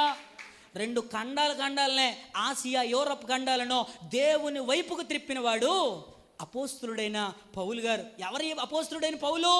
రోగం కలిగినాడు, శరీరంలో ఎన్నో బలహీనతలు కలిగినవాడు, శరీరంలో ఎన్నో వ్యాధులు కలిగినవాడు. ఎన్ని బలహీనతలు ఉన్నా సరే క్రీస్తు యేసునందు నేను ఇంకా ఉన్నాననే ప్రతి దాంట్లో కూడా నిలబడుతూ గొప్ప సేవ, గొప్ప పరిచర్య చేస్తూ వచ్చాడు. ఈరోజు ఈ మాటలు వింటున్న ప్రియ సహోదరుడా, సహోదరి, ఒకవేళ నీ కుటుంబ నేపథ్యం తిమోతిలాగా సరైనది కాకుండా అక్రమమైందిగా ఉందా? నీ కుటుంబంలో ఎన్నో సమస్యలతో, ఎన్నో బాధలతో, ఒకవేళ వేదనతో కృంగిపోతా ఉన్నావా? నీ కుటుంబంలో నీవు కూడా ఒక పిరికిదానిలాగా, ఒక పిరికివాడిలాగా, భయస్థుడుగా, భయం అంటూ ప్రతిదానికి భయం అనే కలవరంతో, దిగులుతో వేదన చెందుతున్నావా? ఒకవేళ శరీరంలో కూడా ఎన్నో బలహీనతలతో, ఎన్నో రోగాలతో, ఎన్నో వ్యాధులతో, ఎన్నో సమస్యలతో కృంగిపోతూ ఈ మాటలు వింటూ ఉంటే నీకు ఒక శుభవార్త. యేసు ప్రభు వారు ఎలాంటి వాడో తెలుసా? నీ బలహీనతలను కూడా తన నామ ఘనత మహిమ కొరకు బలవంతుడిగా మార్చగలిగిన వాడైన. హల్లెలూయా. తిమోతి బలహీనుడే, పౌలు గారు బలహీనుడే. వాళ్ళ శరీరంలో కావచ్చు, వాళ్ళ వ్యక్తిగత జీవితాల్లో ఎన్నో సమస్యలు ఉన్నాయి, ఎన్నో బలహీనతలు ఉన్నాయి. అయినా వాళ్ళు నిలబడ్డారు. దేవుడు బలపరిచాడు, వాడుకున్నాడు. ఈరోజు నీ సమస్యల్లో, నీ ఇబ్బందుల్లో, నీ బలహీనతల్లో నీవు కూడా నిలబడగలిగితే నిన్ను కూడా బలపరచగలిగిన వాడు, వాడుకొనగలిగిన వాడు మనం ఆరాధించుచు ఉన్న యేసుక్రీస్తు. హల్లెలూయా. నిజంగా ఒక బలహీనుణ్ణి, ఎందుకు పనికిరాని వాడినే ఒక అద్భుతమైన రీతిలో దేవుడు వాడుకుంటాడు అని చెప్పడానికి ఒక అద్భుతమైన ఉదాహరణ చెప్తాను. చాలా జాగ్రత్తగా వినండి. ఇలాగే బైబిల్ సొసైటీ ఆఫ్ ఇండియా అని ఒక పెద్ద సంస్థ ఉంది. బైబిల్ అన్నిటి కూడా సంవత్సరానికి అనేక బైబిల్ వాళ్ళు ముద్రిస్తూ అనేక మందికి బైబిల్ అమ్ముతూ ఉంటారు. ఆ అమ్మే వాళ్ళల్లో ఎక్కువ బైబిళ్ళు ఎవరైతే అమ్ముతారో వాళ్ళకు ప్రతి సంవత్సరం కూడా అవార్డు ఇస్తాము అని చెప్పారంట. అయితే అందరూ కూడా బైబిల్ తీసుకుని అమ్మడం ప్రారంభించారు. కొంతమంది సంవత్సరానికి 50 బైబిల్ అమ్మిన వాళ్ళు ఉన్నారు, కొంతమంది 100 అమ్మిన వాళ్ళు ఉన్నారు, 200 అమ్మిన వాళ్ళు ఉన్నారు, 500 కూడా అమ్మిన వాళ్ళు ఉన్నారు. అయితే ఒక్క వ్యక్తి మాత్రం సంవత్సరానికి 2000 బైబిల్ అమ్ముతున్నాడంట. చెప్పండి, ఎన్ని బైబిళ్ళు? 2000 బైబిల్లో. నిజంగా ఈ అమ్మే దగ్గర, కొనే దగ్గర ఎంత అద్భుతంగా ఉండిద్దో. అమ్మేవారు చెప్పేవాళ్ళు కూడా మాటలు మామూలుగా చెప్తారా? వాళ్ళు చెప్పే మాటలు చూస్తూ ఉంటామో నిజంగా ఇది కొనేసుకోవాలేమో అనిపించింది మనకి. వాళ్ళు అంతే రేంజ్ చెబుతారో మనోళ్ళు కూడా అడిగేటప్పుడు కూడా వాళ్ళకి మించిన వాళ్ళు మనోళ్ళు ఎంత అద్భుతంగా బేరం చేసేస్తారో. హల్లెలూయా. నిజమే కదండి. ఇలాగేనంట, ఇద్దరు కుర్రోళ్ళు ఫ్రెండ్స్ బ్యాగ్ కొందామని వెళ్ళారంట. చెప్పండి, ఏం కొందామని వెళ్ళారు? బ్యాగ్ కొందామని వెళ్ళారంట. అలా బ్యాగు కొందామని వెళ్ళి కొంట అడిగారంట. ఆ ఉన్న బ్యాగులన్నిట్లయ్యా, ఈ బ్యాగ్ మాకు బాగా నచ్చింది, ఈ బ్యాగ్ ధర ఎంత అని అడిగారంట. ఆ బ్యాగులో అమ్మేవాడు చెప్పాడంట, అయ్యా బ్యాగు 300 రూపాయలని. చెప్పండి, ఎంత? 300. అయితే వీళ్ళిద్దరిలో ఒకటికే కావాల్సింది బ్యాగు. ఆ బ్యాగు కావాల్సినోడు పక్కనున్న ఫ్రెండ్తో అంటున్నాడంట, అరే 300 చెప్పాడు, 200కి బేరం ఆడదామా అని అన్నాడంట. పక్కనోడు అనగానే ఆ పక్కన ఉన్నాయని అంటున్నాడంట, ఏంట్రా 200కి అడుగుతావా? ఇదిగో నేను మాట్లాడతాను, ఆగో నువ్వు సైలెంట్గా ఉండని, అయ్యా 50 రూపాయలు ఇస్తాం, బ్యాగ్ ఇచ్చేయి అన్నాడంట. చెప్పండి, ఎంత ఇస్తాడంట? ఆడు చెప్పింది ఎంత రేటు? 300. అడిగింది ఎంతకి? 300 రూపాయల బ్యాగు. ఎంతకు అడిగాడు? 50 రూపాయలకి అడిగాడంట. ఆ బ్యాగులు అమ్మేవాడు పైనుంచి కిందాకు చూసి, అసలు ఎప్పుడన్నా బ్యాగులు కొన్నా మొహమేనా నీది? ఏంటి 300 చెబితే నేను 50 రూపాయలకి అడుగుతావా? బ్యాగ్ రాదురా, ఏం రాదు, వెళ్ళిపో అని అన్నాడంట. వెంటనే ఆయన అన్నాడంట, ఇదిగో మొన్నే పోయిన వారంలోనే ఇదే రోడ్లో పలానా కొట్లో 50 రూపాయలకి బ్యాగ్ కొన్నాను, నువ్వు వీనంటే చెప్పు, వెళ్ళి అక్కడికి వెళ్ళి కొనుక్కుంటాను అని అన్నాడంట. ఈ మాట అనగానే గుండెలో రాయబడిపోయింది. ఇరే పక్కనే కొన్నాడంట, ఈ మళ్ళీ షాప్ పేరు కూడా చెబుతున్నాడు. ఎందుకు వచ్చిన గొడవ? సరే అబ్బాయి 200కి ఇస్తాను, కావాలంటే తీసుకోండి, లేకపోతే లేదు అని అన్నాడంట. ఏంటి 200? ఎట్ట కనపడుతున్నావు నీ కంటి కింద? సరే నువ్వు అంతగా అడుగుతున్నావు కాబట్టి 60 రూపాయలు ఇస్తాం, అంతకు మించి రూపాయి కూడా ఎక్కువ లేం, 60కి ఇత్తేయి లేకపోతే వెళ్ళిపోతాను అని అన్నాడంట. ఆయన అయ్యా 60 రూపాయలకి ఎట్టొచ్చిందండి, సరే కనీసం 100 రూపాయలకైనా అమ్ముతాను, 100 రూపాయలు ఖచ్చితంగా ఇవ్వాలి, ఇక దాంట్లో ఎటువంటి అనుమానం లేదు, రూపాయి కూడా నేను తగ్గించను అన్నాడంట. ఈ పక్కన బ్యాగులు కొనడానికి వచ్చాడు చూసారా, ఈ కుర్రోడు అంటున్నాడంట, అరే 300 రూపాయల బ్యాగు 100 రూపాయలకి ఇచ్చేస్తాను అన్నాడు రా, త్వరగా 100 రూపాయలు ఇచ్చేసి బ్యాగ్ తెచ్చేసుకుందాం పదరా అని అంటున్నాడంట. వెంటనే ఈ పక్కన ఉన్నాడు, రే అమాయక చక్రవర్తి ఆగరా, నేను మాట్లాడతాను ఆగు అని అంటున్నాడంట.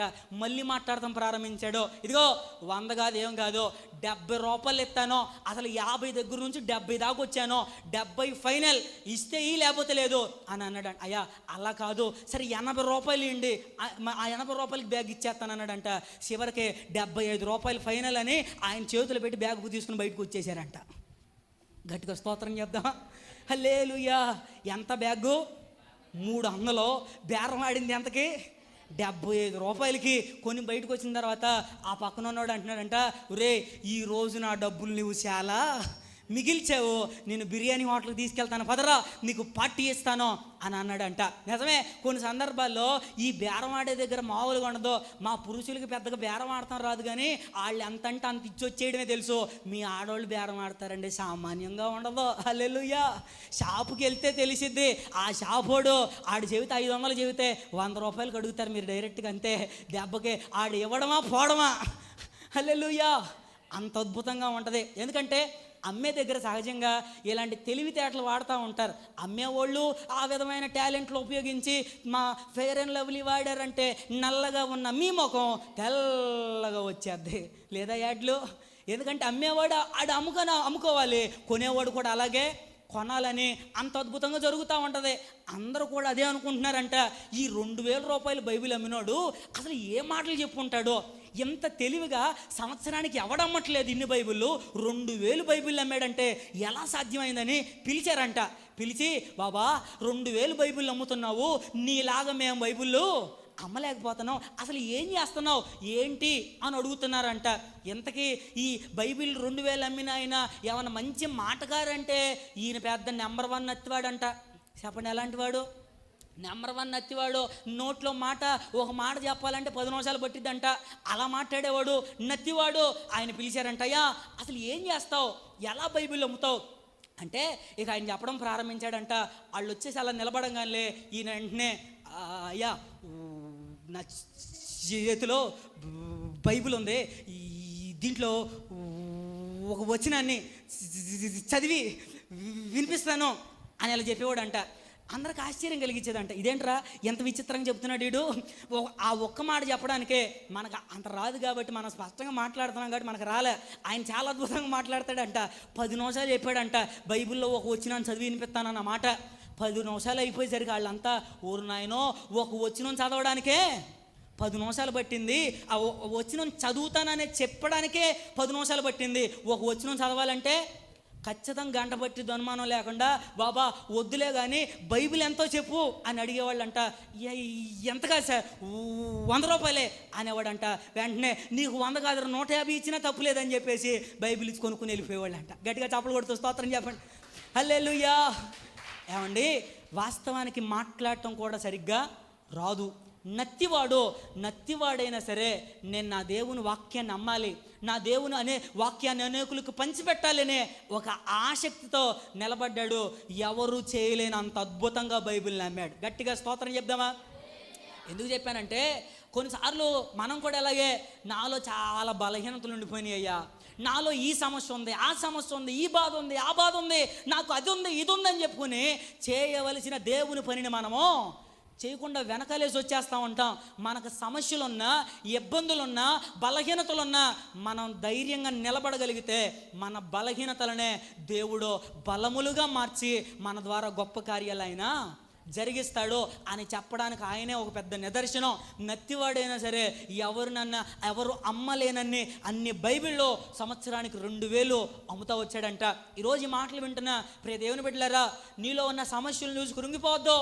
నీలో ఉన్న బలహీనతలను చూసి అయ్యా నాకు ఈ బాధ ఉంది, ఈ సమస్య ఉంది, ఎప్పుడు బాధ అనొద్దు. దేవుని వైపు చూడు. నీ సమస్యలో కూడా దేవుడు అద్భుతమైన కార్యాలు నీ జీవితంలో జరిగిస్తాడు. నమ్మితే గట్టిగా ఆమేన్ అని చెప్దాం. ఆమేన్, హల్లెలూయా. తిమోతి జీవితం కూడా బలహీనతలు కలిగిందే, ఎన్నో సమస్యలు కలిగిందే. అయినా సరే తిమోతిని చూసి పౌలు మాట్లాడుతున్నాడు, అతన్ని వంటి వాడు నా యొద్ద ఎవడు లేడయ్యా. గొప్ప సాక్ష్యం. అంతేకాదు అసలు తిమోతి ఏ స్టేజ్ నుండి ఏ స్టేజ్కి వచ్చాడో ఒకసారి వాక్యం చదివితే చాలా ఆశ్చర్యం అనిపిస్తుంది. చదవండి ఒకసారి. తిమోతికి రాసిన మొదటి పత్రిక 1వ అధ్యాయం 2వ వచనం. మీకు ముందు చేత 2 వచనాలు చదివిస్తాను, ఒకసారి చూడండి, చాలా జాగ్రత్తగా గమనించాలి. తిమోతికి రాసిన మొదటి పత్రిక 1వ అధ్యాయం 2వ వచనం. విశ్వాసమును బట్టి, జాగ్రత్తగా వినండి, నా నిజమైన కుమారుడగు తిమోతికి. చాలమ్మా, అదే పత్రికలో 6వ అధ్యాయం 11వ వచనం చదవండి ఒకసారి. అదే పత్రిక 6:11. దైవజనుడా, నీవైతే వీటిని విసర్జించు. చాలండి, ఒకసారి అందరూ కూడా నా వైపు చూస్తూ జాగ్రత్తగా గమనించండి. పత్రిక ప్రారంభంలో తిమోతిని సంబోధిస్తున్న విధానం, విశ్వాసమును బట్టి నా నిజమైన కుమారుడు అనండి. ఒకసారి కుమారుడు అనడమ్మా, కుమారుడు అని పిలిచాడు. ఎక్కడ? మొదటి అధ్యాయంలో 6వ అధ్యాయం చివరికి వచ్చేసరికి తిమోతిని పట్టుకుని పౌలు గారు అంటున్నాడు, దైవజనుడా అని పిలుస్తూ ఉన్నాడు. అర్థమైంది అనుకుంటున్నాను వ్యత్యాసం. మొదటి అధ్యాయంలోనేమో కుమారుడుగా పిలువబడ్డాడు, చివరి అధ్యాయంలోకి వచ్చేసరికి దైవజనుడా అని పిలిపించుకునే స్టేజ్కి వచ్చేసాడు తిమోతి గారు. హల్లెలూయా. అంటే ఏమండి, తిమోతి వయసు చాలా చిన్నదే. యవన కాలంలో సేవకు వచ్చాడు. అప్పటికే సేవలోకి వచ్చి కొన్ని సంవత్సరాలు గడుస్తూ ఉంది. అంత ఎక్స్పీరియన్స్డ్ ఏం కాదు. తిమోతిని పట్టుకుని ఎక్స్పీరియన్స్ సేవకుడైన పౌలు గారు అంటున్నాడు. మొట్టమొదట అధ్యాయం రాసేటప్పుడు బహుశా పౌలు గారు తిమోతి నా కుమారుడు అంటాడు అని చెప్పేసి ప్రారంభంలో రాసేసాడు. చివరికి వచ్చేసరికి అమ్మో, తిమోతిని కుమారుడు అనడం కాదు, తిమోతిని దైవజనుడా అని పిలవాలి. నేను తిమోతికి అంత విలువ ఇవ్వాలి, అంత గౌరవం ఇవ్వాలని తిమోతిని అంత స్థాయిలో దైవజనుడా అని పిలిచే స్థాయిలో పిలుస్తూ ఉన్నాడు. నిజంగా ఏ స్టేజ్ నుండి ఏ స్టేజ్కి వచ్చాడు చూసారా? తిమోతిలో బలహీనతలు ఉన్నాయి, చెప్పాను 3 బలహీనతలు ఉన్నాయని. బలహీనతలు ఉన్నా సరే పౌలు చేత మొదటి అధ్యాయంలో కుమారుడు అని పిలిపించుకున్నాడు. చివరికి వచ్చేసరికి దైవజనుడా అని పిలిపించుకునే స్టేజ్కి వచ్చాడు. నిజంగా భక్తి చేస్తున్న మనందరికీ తిమోతి ఒక అద్భుతమైన ఆదర్శం. రోజు రోజుకి మనం భక్తి చేస్తే తిమోతిలా చేయాలి, ఎదిగితే తిమోతిలాగే ఎదగాలి. ఆమె చెప్పండి గట్టిగా.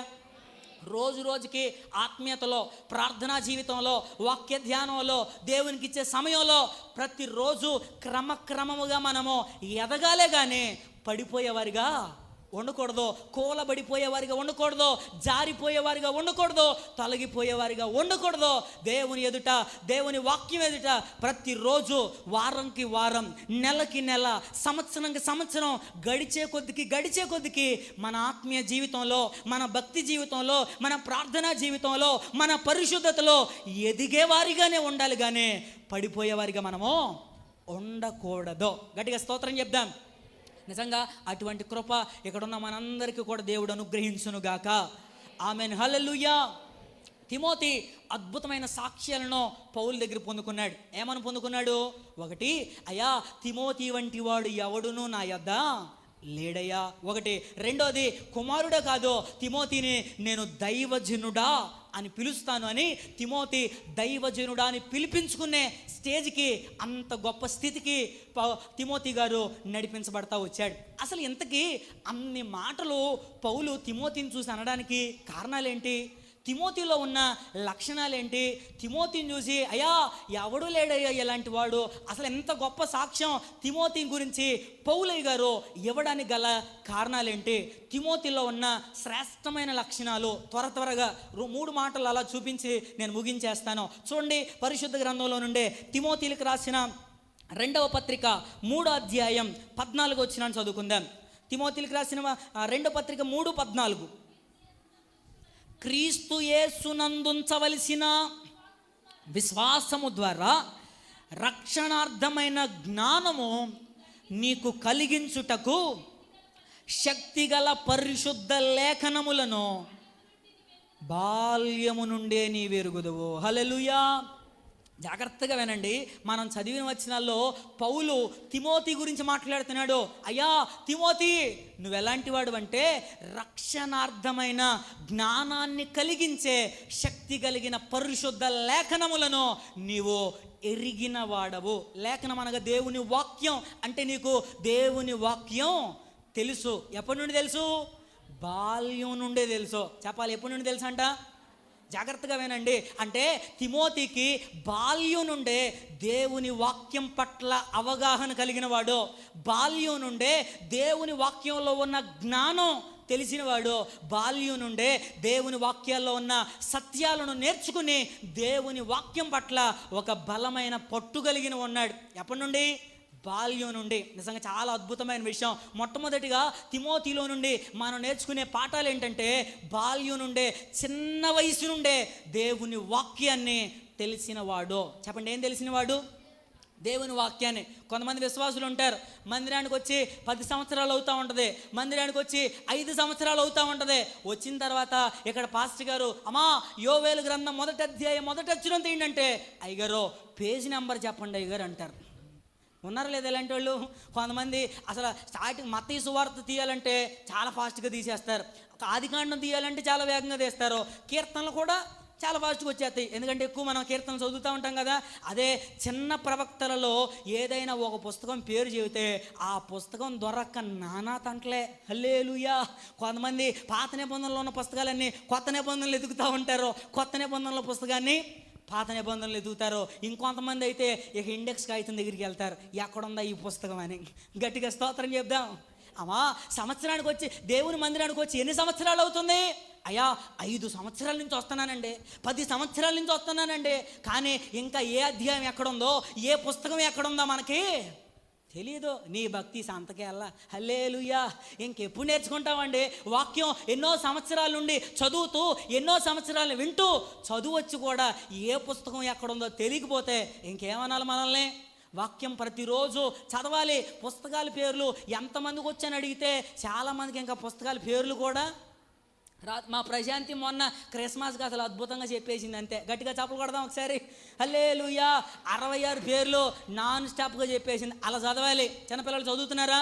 మీరు ప్రతిరోజు దేవుని వాక్యంలో ఉన్న ఆ పుస్తకాల పేర్లన్నీ చదివేయాలి, వచ్చేదాకా చదవాలి. అవి వచ్చేసిన తర్వాత ప్రతిరోజు దేవుని వాక్యాన్ని చదవాలి. ఎందుకంటే దేవుని వాక్యానికి మించింది ఈ లోకంలో ఏది లేదు. డిఎల్ మూడీ అనే అద్భుతమైన దైవజనుడు ఉన్నాడు, మీలో చాలామంది ఆ పేరు విని ఉంటారు. ఆయన జీవిత కాలం అంతట్లో 150 సార్లు 151 సార్లు చదివాడంట బైబిల్ కంప్లీట్గా. ఎన్నిసార్లు? 151 సార్లు. ఆయన 100సారి చదివి పూర్తి చేసిన తర్వాత కొంతమంది ఇంటర్వ్యూ చేశారంట. అయ్యా డిఎల్ మూడీ గారు, మీరు ఇప్పటికి 100 సార్లు బైబిల్ అంతా కూడా కంప్లీట్గా చదివేశారు కదా, మరి ఇంత చదివిన తర్వాత వాక్యం పట్ల మీకున్న జ్ఞానం ఏంటి, వాక్యం పట్ల మీకున్న అవగాహన ఏంటి అని అడిగితే ఆయన చెప్పిన మాట ఏంటి తెలుసా? అయ్యా సముద్రంలో నీటి చుక్క ఎంతో దేవుని వాక్యంలో నాకున్న జ్ఞానం అంత. అర్థమైన వాళ్ళు మాత్రం స్తోత్రం చెప్పండి. అర్థమైందా? సముద్రంలో నీటి చుక్క ఎంతో 100 సార్లు చదివిన బైబిల్లో ఉన్న జ్ఞానం నాకు అంత. ఏమంటే ఒక మాట ఏమనుకోనంటే, బతుకులో ఇంతవరకు నువ్వు ఒక్కసారి కూడా చదివి ఆడవలేదు కదా, మరి నీ జ్ఞానం ఎంత అని దేవుడు అడిగితే అసలు కనీసం ఆ చుక్కలో చుక్క అని చెప్పుకోవడానికన్నా అవకాశం ఉందా? లేదే. ఒక్కసారి కూడా బైబిల్లో ఆది కాండం నుంచి ప్రకటన గ్రంథం వరకు కంప్లీట్ చేసిన దాఖలాలు లేవే. హల్లెలూయా. ఏమంటే తిమోతి గురించి పౌలు చెప్తున్న సాక్ష్యం, అయ్యా తిమోతి, బాల్యం నుండే శక్తి కలిగిన పరిశుద్ధ లేఖనములను నీవు ఎరిగిన వాడువో, చిన్నప్పటి నుండే. అందుకనే ప్రతి వారం, ప్రతి నెలలో ఏదో ఒక సందర్భంలో చెప్తాను అంటున్నా, ప్రతిరోజు నీవు వాక్యాన్ని చదవాలి. వాక్యం చదివితేనే భోజనం పెడతానని చెప్పండి గట్టిగా. అలా చదివిన తర్వాతే అప్పుడు వారికి భోజనాన్ని పెట్టండి. అది ఆత్మీయమైన క్రమం. కానీ చాలామంది వాక్యాన్ని చదవలేకుండా బద్ధకస్తులైపోతున్నారు ఈ కాలంలో, లేరా? కొంతమంది ఉంటారు అసలు ప్రారంభంలో, ఇది కొత్త సంవత్సరం కదా, మరి మీరు ఎంతమంది స్టార్ట్ చేశారో నాకు తెలియదు, కానీ కొంతమంది ఉంటారు ఆది కాండం మొదలెట్టేస్తారో ఒక 10-15 అధ్యాయాలు అసలు ఎంత వేగంగా చదివేస్తారో, ఫాస్ట్గా టక్క చదివేస్తూ ఉంటారో. అలా వెళ్తా ఉండగా సంఖ్యాకాండం వస్తుంది, సంఖ్యాకాండం వచ్చాక ఆగిపోతారు అంతే. ఎందుకు? సంఖ్యాకాండాలన్నీ సంఖ్యలు ఉంటాయంట, అర్థం కాదంట. సరే, ఇంకా అలాగో సంఖ్యాకాండం గట్టెక్కి కొన్ని అడుగులు ముందుకేసారంటే రాజుల దగ్గరకు వచ్చి మళ్ళీ ఆగిపోతారంట. అచ్చిందపురంలో ఒక తల్లి చెప్తా ఉంది, అయ్యా రాజుల్లో ఆ రాజు తర్వాత ఈ రాజు వచ్చాడు, ఈ రాజు తర్వాత ఇంకో రాజు వచ్చాడు, అసలు ఏ రాజు వచ్చాడో నాకు అర్థం కావట్లేదు అయ్యా అని అంటుంది. హల్లెలూయా. కొంతమంది ఉన్నారు చదివేటప్పుడు ఏది ఎలా చదవాలో అర్థం కాక, సరైన విధానంలో చదవడం తెలియక, బైబిల్ అర్థం కాక మధ్యలో ఆపేసిన వాళ్ళు లేరా? చాలామంది ఉన్నారు. కొంచెం శ్రద్ధ కలిగి మనసు దగ్గర పెట్టుకుని దేవుణ్ణి అడిగి, అయ్యా నీ వాక్యం నాకు నేర్పించయ్యా అని కూర్చుని చదివితే అర్థం కాదా దేవుని వాక్యం? ఖచ్చితంగా అర్థమైద్ది. కనీసం ఈ సంవత్సరమైనా సిగ్గు తెచ్చుకుని, ఈ సంవత్సరంలో బైబిల్ ఎలాగైనా నేను పూర్తి చేస్తానని ఒక తీర్మానం చేసుకోండి. ఈ సంవత్సరమైనా పూర్తి చేసేయండి. హల్లెలూయా. నేనున్నాను. దేవుని కృపను బట్టి అతిశయంగా కాదు కానీ ఇప్పటికి 4 సార్లు ఆదికాండం నుంచి ప్రకటన వరకు కంప్లీట్గా చదివాను. ఈ సంవత్సరం 5వ సారి చదువుతూ ఉన్నాను. వాస్తవానికి అది చాలా తక్కువ. మా బైబిల్ కాలేజీలో, హైదరాబాద్ కాలేజీలో వాళ్ళు చెప్పిన మాట ఏంటో తెలుసా? మనిషికి అంటే ఆ వ్యక్తికి ఎన్ని సంవత్సరాలు ఉంటాయో అన్నిసార్లు బైబిల్ చదవాలంట. హల్లెలూయా. నా వయసు 20 సంవత్సరాలు. ఇప్పటికి ఎన్నిసార్లు చదవాలి? 20 సార్లు చదవాలి. చాలా తక్కువ. నిజంగా నేనే చాలా సిగ్గుపడతా ఉన్నాను. మరి ఈరోజు ఈ మాటలు వింటున్న మీలో ఎంతమంది ఎన్నిసార్లు చదివారో నాకు తెలీదో. చదువుతున్నారా? దేవుని వాక్యానికి ఇవ్వవలసిన ప్రాధాన్యత ఇస్తున్నారా? ప్రతిరోజు దేవుని వాక్యం మనము చదివేవారిగా ఉండాలి. తిమోతి గురించి పౌలు చెప్తున్నాడు, అయ్యా రక్షణార్థమైన జ్ఞానం కలిగించే శక్తి కలిగిన లేఖనాలు చిన్నప్పటి నుండి తెలుసా నీకు? బాల్యం నుండి తెలుసు. ప్రతిరోజు వాక్యాన్ని ధ్యానం చేసిన వాడవయ్యా నీవుని పౌలు తిమోతి గురించి చెప్తా ఉన్నాడో. ఎంతమంది తల్లిదండ్రులు మీ బిడ్డల గురించి సాక్ష్యం చెప్పగలరో? నా కుమార్తె, నా కుమారుడు ప్రతిరోజు వాక్యం చదువుతున్నారయ్యా అని. ఇక్కడున్న తల్లిదండ్రులందరికీ ప్రశ్నే, ఎంతమంది చెప్పగలరో? చెప్పాలి. అయ్యా నా కుమారుడు, నా కుమార్తె ప్రతిరోజు నీ వాక్యాన్ని ధ్యానం చేసేవారనే సాక్ష్యం ప్రతి తల్లిదండ్రి చెప్పుదురు గాక. గట్టిగా చెప్పండి అందరూ ఆమేనని. ఆమేన్, హల్లెలూయా. ఎందుకంటే వాక్యానికి మించింది ఈ లోకంలో ఏది లేదు. దేవుని వాక్యం శ్రేష్టమైంది. వాక్యం గురించి మనం ఎన్నో మాటలు చూస్తూ ఉన్నాం. యెహోవా ధర్మశాస్త్రమును అనునిత్యం నిరంతరం ధ్యానం చేసిన వాడు ధన్యుడు అని వాక్యం చెప్తా ఉంది. దేవుని వాక్యం విలువైనది, మన బ్రతుకును మార్చేది, క్రమమైన మార్గంలో నడిపించేదే దేవుని వాక్యం.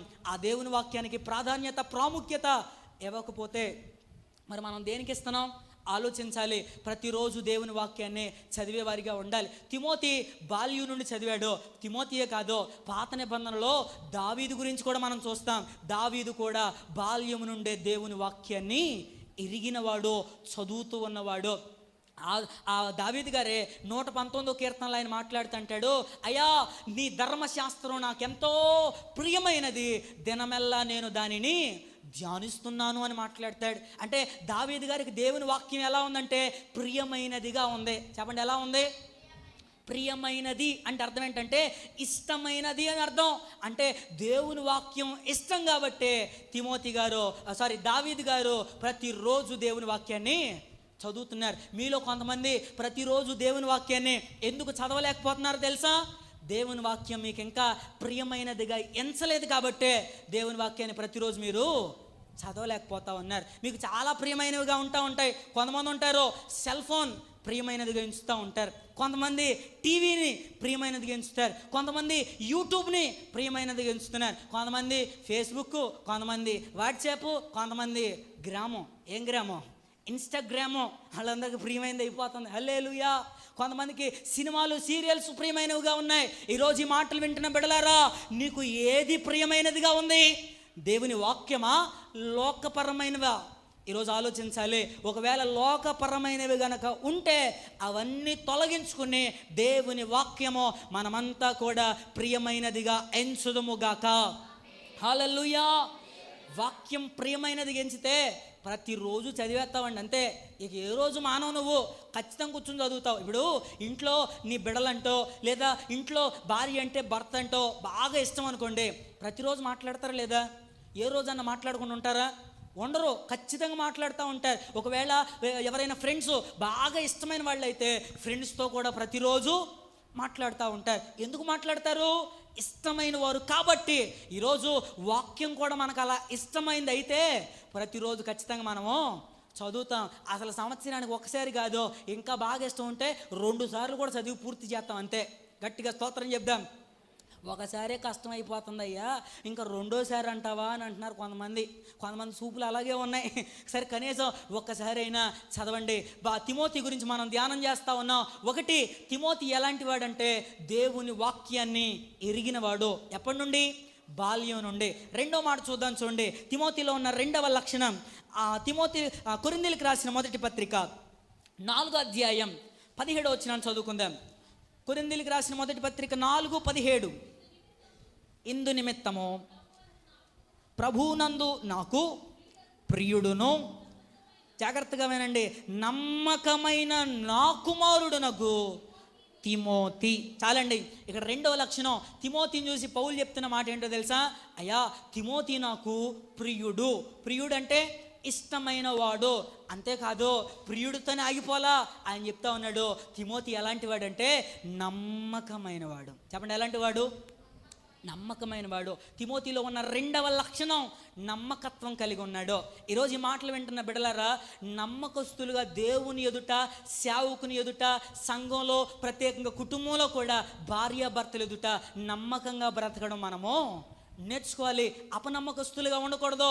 మనం చూసారే, వీళ్ళు అపనమ్మకస్తులు, మోసం చేసేవాళ్ళు, పైన ఒక మాట లోన ఒక మాట మాట్లాడేవాళ్ళని నిన్ను చూసి ఎవరు ఆ దరిద్రమైన సాక్ష్యం చెప్పకూడదు. ఎవరు చూసినా, సంఘంలోనైనా, సమాజంలోనైనా, సేవకుడైనా, నెక్స్ట్ దేవుడైనా సరే నిన్ను చూసి చెప్పాలి, ఫలానా బిడ్డ, ఫలానా కుమారుడు, ఫలానా కుమార్తె నమ్మకమైన వారు. చెప్పండి, ఏమని సాక్ష్యం పొందాలి మనం? నమ్మకమైన వారు. నేను అంటాను, అలాంటి సాక్ష్యం పొంది ఆ తర్వాత రోజు చచ్చిపోయిన సమస్య లేదండి. హల్లెలూయా. ఎందుకంటే నమ్మకస్తులుగా బ్రతకడం క్రైస్తవుని జీవితంలో ప్రాముఖ్యమైంది. వాక్యం చెప్తుంది సామెతల గ్రంథంలో, నమ్మకమైన వారికి దీవెనలు మెండుగా కలుగును. వాక్యం తెలుసు, మెండైన దీవెనలు కావాలంటే నమ్మకంగా బ్రతకాలని. ఎంత నమ్మకంగా బ్రతుకుతా ఉన్నాం? దేవునికి ఇచ్చే విషయంలోనైనా, దేవుని పరిచర్య చేసే విషయంలోనైనా, ప్రతి దాంట్లో మనలో ఉన్న నమ్మకత్వం ఎంత దేవుడు కొలుస్తాడంట. కొలిసి నీలో ఉన్న నమ్మకత్వాన్ని తూచి దానికి తగినట్లుగా దేవుడు నీ కుటుంబంలో దీవెనలను, ఆశీర్వాదాలను ఆయన కుమ్మరిస్తాడో. నమ్మకస్తులుగా బ్రతకగలుగుతున్నామా? 101వ కీర్తన 6వ వచనంలో ఉంటుంది, దేశములో నా యొద్ద నివసించినట్లు నమ్మకస్తులైన వారి కొరకు నేను కనిపెట్టుచున్నానని ఉంటుంది. అంటే దేవుడు కావాల్సింది కూడా నమ్మకస్తులే. ఆ నమ్మకస్తుల్నే నెక్స్ట్ రేపు రాబోతున్న పరలోక రాజ్యంలో వాళ్ళనే ప్రవేశింపజేస్తాడు. నమ్మకస్తులుగా బ్రతకడం నేర్చుకోవాలి. సమయం అయిపోతుంది కదా, ఇంకా ముందుకెళ్ళిపోదాం. నెక్స్ట్ 3వ లక్షణం, తిమోతి గురించి మనం ధ్యానం చేసినట్లయితే, చాలా సంఘాలు కట్టాడు. చెప్పండి, ఎన్ని సంఘాలు కట్టాడు? చాలా సంఘాలు కట్టాడు. అయితే ఈ సంఘాలన్నింటిలో కూడా ఏ సమస్య వచ్చినా, ఏ ఇబ్బంది వచ్చినా, మొట్టమొదటిగా పౌలు గారు ఎవరి మీద అనుకుంటాడు తెలుసా? మనుషుల రీతిగా తిమోతి మీదే. సంఘంలో ఏ సమస్య వచ్చినా దాన్ని పరిష్కరించడానికి పౌలు గారు ఎవరిని పంపిస్తాడు తెలుసా? తిమోతినే. అంటే తిమోతి ఎవరు తెలుసా? తిమోతి ట్రబుల్ షూటరే కానీ ట్రబుల్ మేకరో కాదు. హల్లెలూయా. అర్థమవుతుంది అనుకుంటున్నాను. దేవుని బిడ్డలుగా, ఆత్మీయులుగా మందిరానికి వస్తూ ఉన్న మనం ట్రబుల్ షూటర్గా ఉండాలి కానీ ట్రబుల్ మేకర్గా మనము ఉండకూడదు. అంటే అర్థం ఏంటి? ట్రబుల్ షూటర్ అంటే సమస్యను పరిష్కరించేవారిగా ఉండాలి కానీ సమస్య తెచ్చేవారిగా మనము ఉండకూడదు. నిజంగా పౌలు గారు తిమోతిని ప్రతి చోట పంపించాడు అనడానికి ఒక 3 వచనాలు టక చదువుదాం చూడండి. ఆ 3 వచనాలు చదివితే మీకు చాలా స్పష్టంగా అర్థమైంది. ఇప్పుడు మనం చదివిన వచనమే కొరింథీయులకు రాసిన మొదటి పత్రిక 4వ అధ్యాయం మరలా అదే వచనం చదవండి. 17వ వచనం, ఇందు నిమిత్తము ప్రభువునందు నాకు ప్రియుడునో నమ్మకమైన నా కుమారుడు తిమోతిని, జాగ్రత్తగా ఈ మాటలు వినండి, మీ యొద్దకు పంపి ఉన్నాను. చాలండి. ఇక్కడ కొరింథీలో ఉన్న సంఘం దగ్గరికి ఎవరిని పంపిస్తున్నాడు పౌలు గారు? తిమోతిని. నెక్స్ట్ ఫిలిప్పీలకు రాసిన పత్రిక 2వ అధ్యాయం 19వ వచనం చూడండి. ఫిలిప్పీలకు రాసిన పత్రిక 2:19, నేనును మీ క్షేమము తెలుసుకొని, జాగ్రత్తగా వినండి, ధైర్యము తెచ్చుకొను నిమిత్తము తిమోతిని శీఘ్రముగా మీ యొద్దకు పంపుటకు ప్రభు అయిన యేసునందు నిరీక్షించుచున్నాను. ఎవరినంట? తిమోతిని పంపించడానికి. ఎక్కడికి? ఫిలిప్పి అనే పట్టణానికి పంపించడానికి. అది కూడా శీఘ్రంగా పంపించడానికి, అంటే త్వరగా పంపించడానికి ఇష్టపడుతున్నాడు. నెక్స్ట్ ఇంకో వచనం చూద్దాం. తెసలోనికైలకు రాసిన మొదటి పత్రిక 3వ అధ్యాయం 2వ వచనం. తెసలోనికైలకు రాసిన మొదటి పత్రిక 3:2, ఈ శ్రమల వలన, జాగ్రత్తగా వినండి, ఎవడును కదిలింపబడకుండానట్లు మిమ్మును స్థిరపరుచుటకును, మీ విశ్వాస విషయమై మిమ్మును హెచ్చరించుటకును మన సహోదరుడును క్రీస్తు సువార్త విషయములో దేవుని పరిచారకుడైన తిమోతిని పంపితిని. చెప్పండి, ఎవరిని పంపించాడు? ఎందుకు పంపించాడు? ఈ శ్రమలలో, ఈ కష్టాల్లో, ఈ ఇబ్బందులలో, ఈ బాధలలో, అయా తెసలోనికైలో ఉన్న సంఘస్థులారా, మీరెవరు కదిలింపబడకూడదని, మీరెవరు తొలగిపోకూడదని, మీరంతా కూడా విశ్వాస విషయంలో స్థిరులుగా ఉండాలని మిమ్మల్ని హెచ్చరించడానికే ఎవరిని పంపిస్తున్నానని చెప్పాడు తెలుసా? మన సహోదరుడైన తిమోతి అని మాట్లాడాడు. మీరు గమనించారా? ఇందాక మనం చాలా జాగ్రత్తగా విన్నాం. మొదటి పత్రికలో, తిమోతికి రాసిన పత్రికలో ఫస్ట్ ఏమో కుమారుడు అన్నాడు, తర్వాత వచ్చేసరికి దైవజనుడు అని అన్నాడు అని విన్నాం. తెసలోనికైలకు రాసిన పత్రికలకు వచ్చేసరికి అంటున్నాడు ఇప్పుడు మన సహోదరుడైన అంటే ఏ స్టేజ్ నుండి ఏ స్టేజ్కి వెళ్తుందో గమనించారా? సహోదరుడు అని అంటున్నాడంటే ఇక తిమోతి కూడా ఎవరో కాదు, నాలాంటి సేవకుడే. నేను ఎంత సేవ చేశానో నా సహోదరుడని తిమోతి కూడా అంతే సేవ చేశాడని తిమోతిని కూడా అదే విధానంలో పౌలు గారు కనపరుస్తూ ఉన్నారు. నిజంగా రోజు రోజుకి వెళ్ళే కొందుకి తిమోతి స్టెప్ బై స్టెప్, రోజు రోజుకి తిమోతి ఎదుగుతున్న విధానం ఎంత అద్భుతంగా ఉందో. హల్లెలూయా. తిమోతిని ఇక్కడ 3 సందర్భాలు చూసాం, 3 రెఫరెన్స్లు చూసాం కదా. 1 కొరింథీయులకు రాసిన పత్రిక, 2 ఫిలిప్పీలకు రాసిన పత్రిక, 3 తెసలోనికైలకు రాసిన పత్రిక. ఈ 3 పత్రికలో కూడా పౌలు గారు చెప్తా ఉన్నారు, నేను తిమోతిని మీ దగ్గరకు పంపించాను, శీఘ్రంగా పంపించాను, హెచ్చరించడానికి పంపించాను. అంటే తిమోతి ప్రతి సంఘంలోకి అక్కడ ఏ సమస్యలు ఉన్నాయో, ఏ ఇబ్బందులు ఉన్నాయో, వాళ్ళ క్షేమం ఎలా ఉందో, వాళ్ళ పరిస్థితులు ఎలా ఉన్నాయో సమస్తమును తెలుసుకోవడానికి పౌలు తిమోతి గారిని పంపిస్తూ ఉండేవాడు. అంటే తిమోతి సమస్యలను పరిష్కరించేవాడు. తిమోతి ఎక్కడ అడుగు పెడితే మరి ఏం చేస్తాడో తెలీదు, ఉన్న సమస్యలన్నీ ఎగిరిపోతాయి అంతే. హల్లెలూయా. మన జీవితాల్లో మనం కూడా నేర్చుకోవాల్సిన పాఠం, సమస్యను పరిష్కరించేవారిగా ఉండాలి, సమస్యను తెచ్చేవారిగా మనము ఉండకూడదు. చాలా జాగ్రత్తగా గమనించాలి. కొంతమంది ఉంటారు, నాయనా చూసిరారా బాబా అంటే వెళ్ళి అబ్బా ఎంత ఫాస్ట్గా ఉన్నారో, కాల్చి వచ్చేస్తారు అంతే. మరి నిజమే, కొంతమంది నాశనం చేసి వచ్చేస్తారు, పాడు చేసి వస్తారు. మనం అలా ఉండకూడదు. దేవుని బిడలుగా, దేవుని వాక్యం తెలిసిన వారిగా మనం ఎప్పుడు కూడా మనం బాగు చేసేవారిగా ఉండాలి, సమస్యను పరిష్కరించేవారిగా ఉండాలి. అంతేగాని సమస్యకు కారణం మనం ఎప్పుడు కాకూడదు. నిన్ను బట్టి సేవకుడు కానీ, నిన్ను బట్టి సంఘం కానీ ఎప్పుడు బాధపడకూడదు. నిన్ను బట్టి సేవకునికి కానీ సంఘానికి కానీ ఏ సమస్య, ఏ ఇబ్బంది రాకూడదు. ఈ ప్రార్థన ఎప్పుడు చేసుకోవడం నేర్చుకోవాలి. ప్రభువా, నన్ను బట్టి సేవకుడు ఇబ్బంది పడకూడదు, సంఘం కూడా ఇబ్బంది పడకూడదు. నన్ను బట్టి సంఘానికి కానీ సేవకునికి కానీ ఏ సమస్య, ఏ శ్రమ రాకూడదు. ఒకవేళ సంఘంలో ఏదైనా వస్తే దానిని నేను పరిష్కరించేవాడిగా, పరిష్కరించేదానిగా ఉండాలి. గట్టిగా స్తోత్రం చెప్దా. హల్లెలూయా. చివరిగా తిమోతి ముగింపు గురించి కొన్ని మాటలు చెప్పేసి ముగిస్తాను, చాలా జాగ్రత్తగా వినాలి. తిమోతి జీవితం చాలా అద్భుతమైందని, చాలా గొప్ప సత్యాలు మనం ఇంతవరకు వింటా వచ్చాం. 1 తిమోతిలో ఉన్న లక్షణం, దేవుని వాక్యాన్ని ఎరిగినవాడు. 2వ మాట, అయ్యయ్యో నమ్మకమైన వాడు. 3వ మాట, సమస్యను పరిష్కరించేవాడు. ఇంత అద్భుతమైన సాక్ష్యాలు, ఇన్ని అద్భుతమైన లక్షణాలు వింటా వచ్చాం కదా.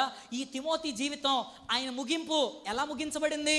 బైబిల్లో తిమోతి జీవితం ఎలా ముగించబడిందో రాయబడలేదు, కానీ చరిత్ర చెప్తా ఉన్న మాటలు కొన్ని విన్నాను, జ్ఞాపకం చేస్తాను. క్రీస్తు శకం 95వ సంవత్సరం వరకు కూడా ఈ తిమోతి గారు ఎఫెసు అనే పట్టణంలో ఉన్న సంఘానికి కాపరిగా ఉండి పనిచేస్తూ ఉండేవాడంట. ఎఫెసు సంఘం కట్టింది పౌలయ్య గారే. ఆ పౌలయ్య గారు కట్టిన ఆ సంఘాన్ని కాపరిగా ఉండి, సేవకునిగా ఉండి నడిపించింది తిమోతి గారు. అయితే అలా తిమోతి నడిపిస్తూ ఉన్నాడు. ఇంకో మాట కూడా, ప్రకటన గ్రంథంలో మనకు 7 సంఘాలు కనపడతాయి. ఎన్ని సంఘాలు? 7 సంఘాలు. ఆ 7 సంఘాల్లో మొట్టమొదటి సంఘం పేరేంటి? ఎఫెసు సంఘం. ఆ ఎఫెసి సంఘంతో మాట్లాడుతూ అక్కడ రాయబడి ఉంటుంది, ప్రకటన గ్రంథం 2వ అధ్యాయం 1వ వచనంలో, ఎఫెసు సంఘపు దూతకు ఇలాగు వ్రాయుము అని. కొంతమంది బైబిల్ పండితులు, చరిత్రకారులు నమ్మే విషయం ఏంటంటే, ఆ ఎఫెసు యొక్క సంఘపు దూత ఎవరో కాదు, ఆయన తిమోతియే అని నమ్ముతారు. అయితే ఆ దూత ఆయనో కాదో అన్నది వాస్తవమో అబద్ధమో మనకు తెలియదు, కానీ అది చరిత్రకారులు నమ్మే సత్యం. ఏది ఏమైనప్పటికీ వాస్తవీకరమైన విషయం ఒకటేంటంటే, తిమోతి ఆ సంఘానికి కాపరిగా ఉన్నాడు, ఆ సంఘాన్ని నడిపించింది తిమోతి గారే. అయితే మరి తిమోతి జీవితం ఎలా ముగించబడిందయ్యా? క్రీస్తు శకం 95వ సంవత్సరంలోనే ఆయన సేవ చేస్తూ ఉన్నాడంట. ఆ రోజుల్లో ఆ పట్టణంలో ఒక భయంకరమైన విగ్రహారాధన, ఒక ఊరేగింపు జరుగుతూ ఉందంట. వినాలి, ఈ మాటలు చెప్పి ముగించేస్తాను. ఆ ఊరేగింపులో ఒక పెద్ద భయంకరమైన విగ్రహ దేవతను ఊరేగిస్తూ వాళ్ళంతా ప్రచారం చేస్తూ ఉన్నారంట. ఆయనే దేవుడు, ఆమె దేవతని, ఇలా అనేక రకాలైన ప్రకటనలు చేస్తూ ఉన్నారంట. అలా చేస్తూ ఉన్నప్పుడు ఇప్పుడు తిమోతి వాళ్ళందరి మధ్యలోకి వెళ్ళి నిలబడి, అయ్యా, జీవం లేని వాటిని ఎందుకు ఆరాధన చేస్తున్నారు? జీవం లేని వాటిని ఎందుకు పూజిస్తూ ఉన్నారు? జీవం కలిగిన వాడు యేసు క్రీస్తు మాత్రమే. ఆయన నమ్ముకోండి, ఆయన తెలుసుకోండి, ఆయనే రక్షకుడు, ఆయన నిత్య జీవాన్ని ఇచ్చేవాడని కన్నీళ్లు విడుస్తూ ఆ తిమోతి వాళ్ళందరి మధ్యలో నిలబడి ఇలా సాక్ష్యం చెప్తా ఉన్నాడంట. ఇలా వాక్యం చెప్తా ఉన్నప్పుడు కొంతమంది దేవుని వాక్యాన్ని అంగీకరించారు, రక్షణ అనుభవంలోకి నడిపించబడ్డారు. అయితే ఎక్కువ శాతం మంది ఆ వాక్యాన్ని అంగీకరించక రాళ్ళు తీసుకుని తిమోతి మీద రాళ్ల వర్షాన్ని కురిపించారంట. క్రీస్తు శకం 95వ సంవత్సరానికి సుమారుగా తిమోతి గారి వయసు 80 సంవత్సరాలు దరిదాపుగా ఉంటాయి. ఆ 80 సంవత్సరాల వయసులో దేవుని కొరకు, క్రీస్తు కొరకు ఒక హతసాక్షిగా మార్చబడ్డాడు. నిజంగా నేను అంటాను, హతసాక్షి అయితే ఏముందండి, చరిత్రలో ఒక చెరగని ముద్రలాగా తిమోతి జీవితం, తిమోతి వ్యక్తిత్వం అలా నిలబడిపోయింది. ఒక ప్రింట్ లాగా ఈరోజు కూడా ఇది జరిగి దాదాపుగా 2000 సంవత్సరాల లోపులో అవుతున్నా సరే ఈరోజు కూడా తిమోతి గురించి మనమంతా కూడా మాట్లాడగలుగుతున్నాం. తిమోతి గురించి గొప్ప సేవకుడు ఇచ్చిన స్టేట్మెంట్, సాక్ష్యం, తిమోతి వంటి వాడు ఎవడును నా యొద్ద లేడు. ఫస్ట్ కుమారుడు అన్నాడు, నెక్స్ట్ దైవజనుడు అన్నాడు, చివరికి మన సహోదరుడైన తిమోతిలో ఉన్న లక్షణాలు, తిమోతిలో ఉన్న బలహీనతలు కూడా మనం ధ్యానం చేశాం. తిమోతిలో ఉన్న లక్షణాలు మరొకసారి చెప్దామా? 1, వాక్యాన్ని ఎరిగినవాడు. 2, నమ్మకస్తుడు. 3వ మాట, సమస్యను పరిష్కరించేవాడు. ఈ 3 మాటలను మనసులో పెట్టుకుని ఆ కాలంలో పౌలు గారికి తిమోతి ఒక్కడే ఉన్నాడయ్యా, ఈ కాలంలో మా సంఘంలో ఉన్న ప్రతి ఒక్కరు కూడా ఒక తిమోతి వలె మార్చబడుదురుగాక. అలాంటి జీవితాన్ని దేవుడు నిశ్చయముగా మనందరికీ అనుగ్రహించునుగాక. తలలు వంచండి, కనులు మూసుకోండి, మోకరించండి, ప్రార్థన చేసుకుందాం. దేవుడి మాటలు మనందరి వెనుకడిలో ఆశీర్వదించునుగాక.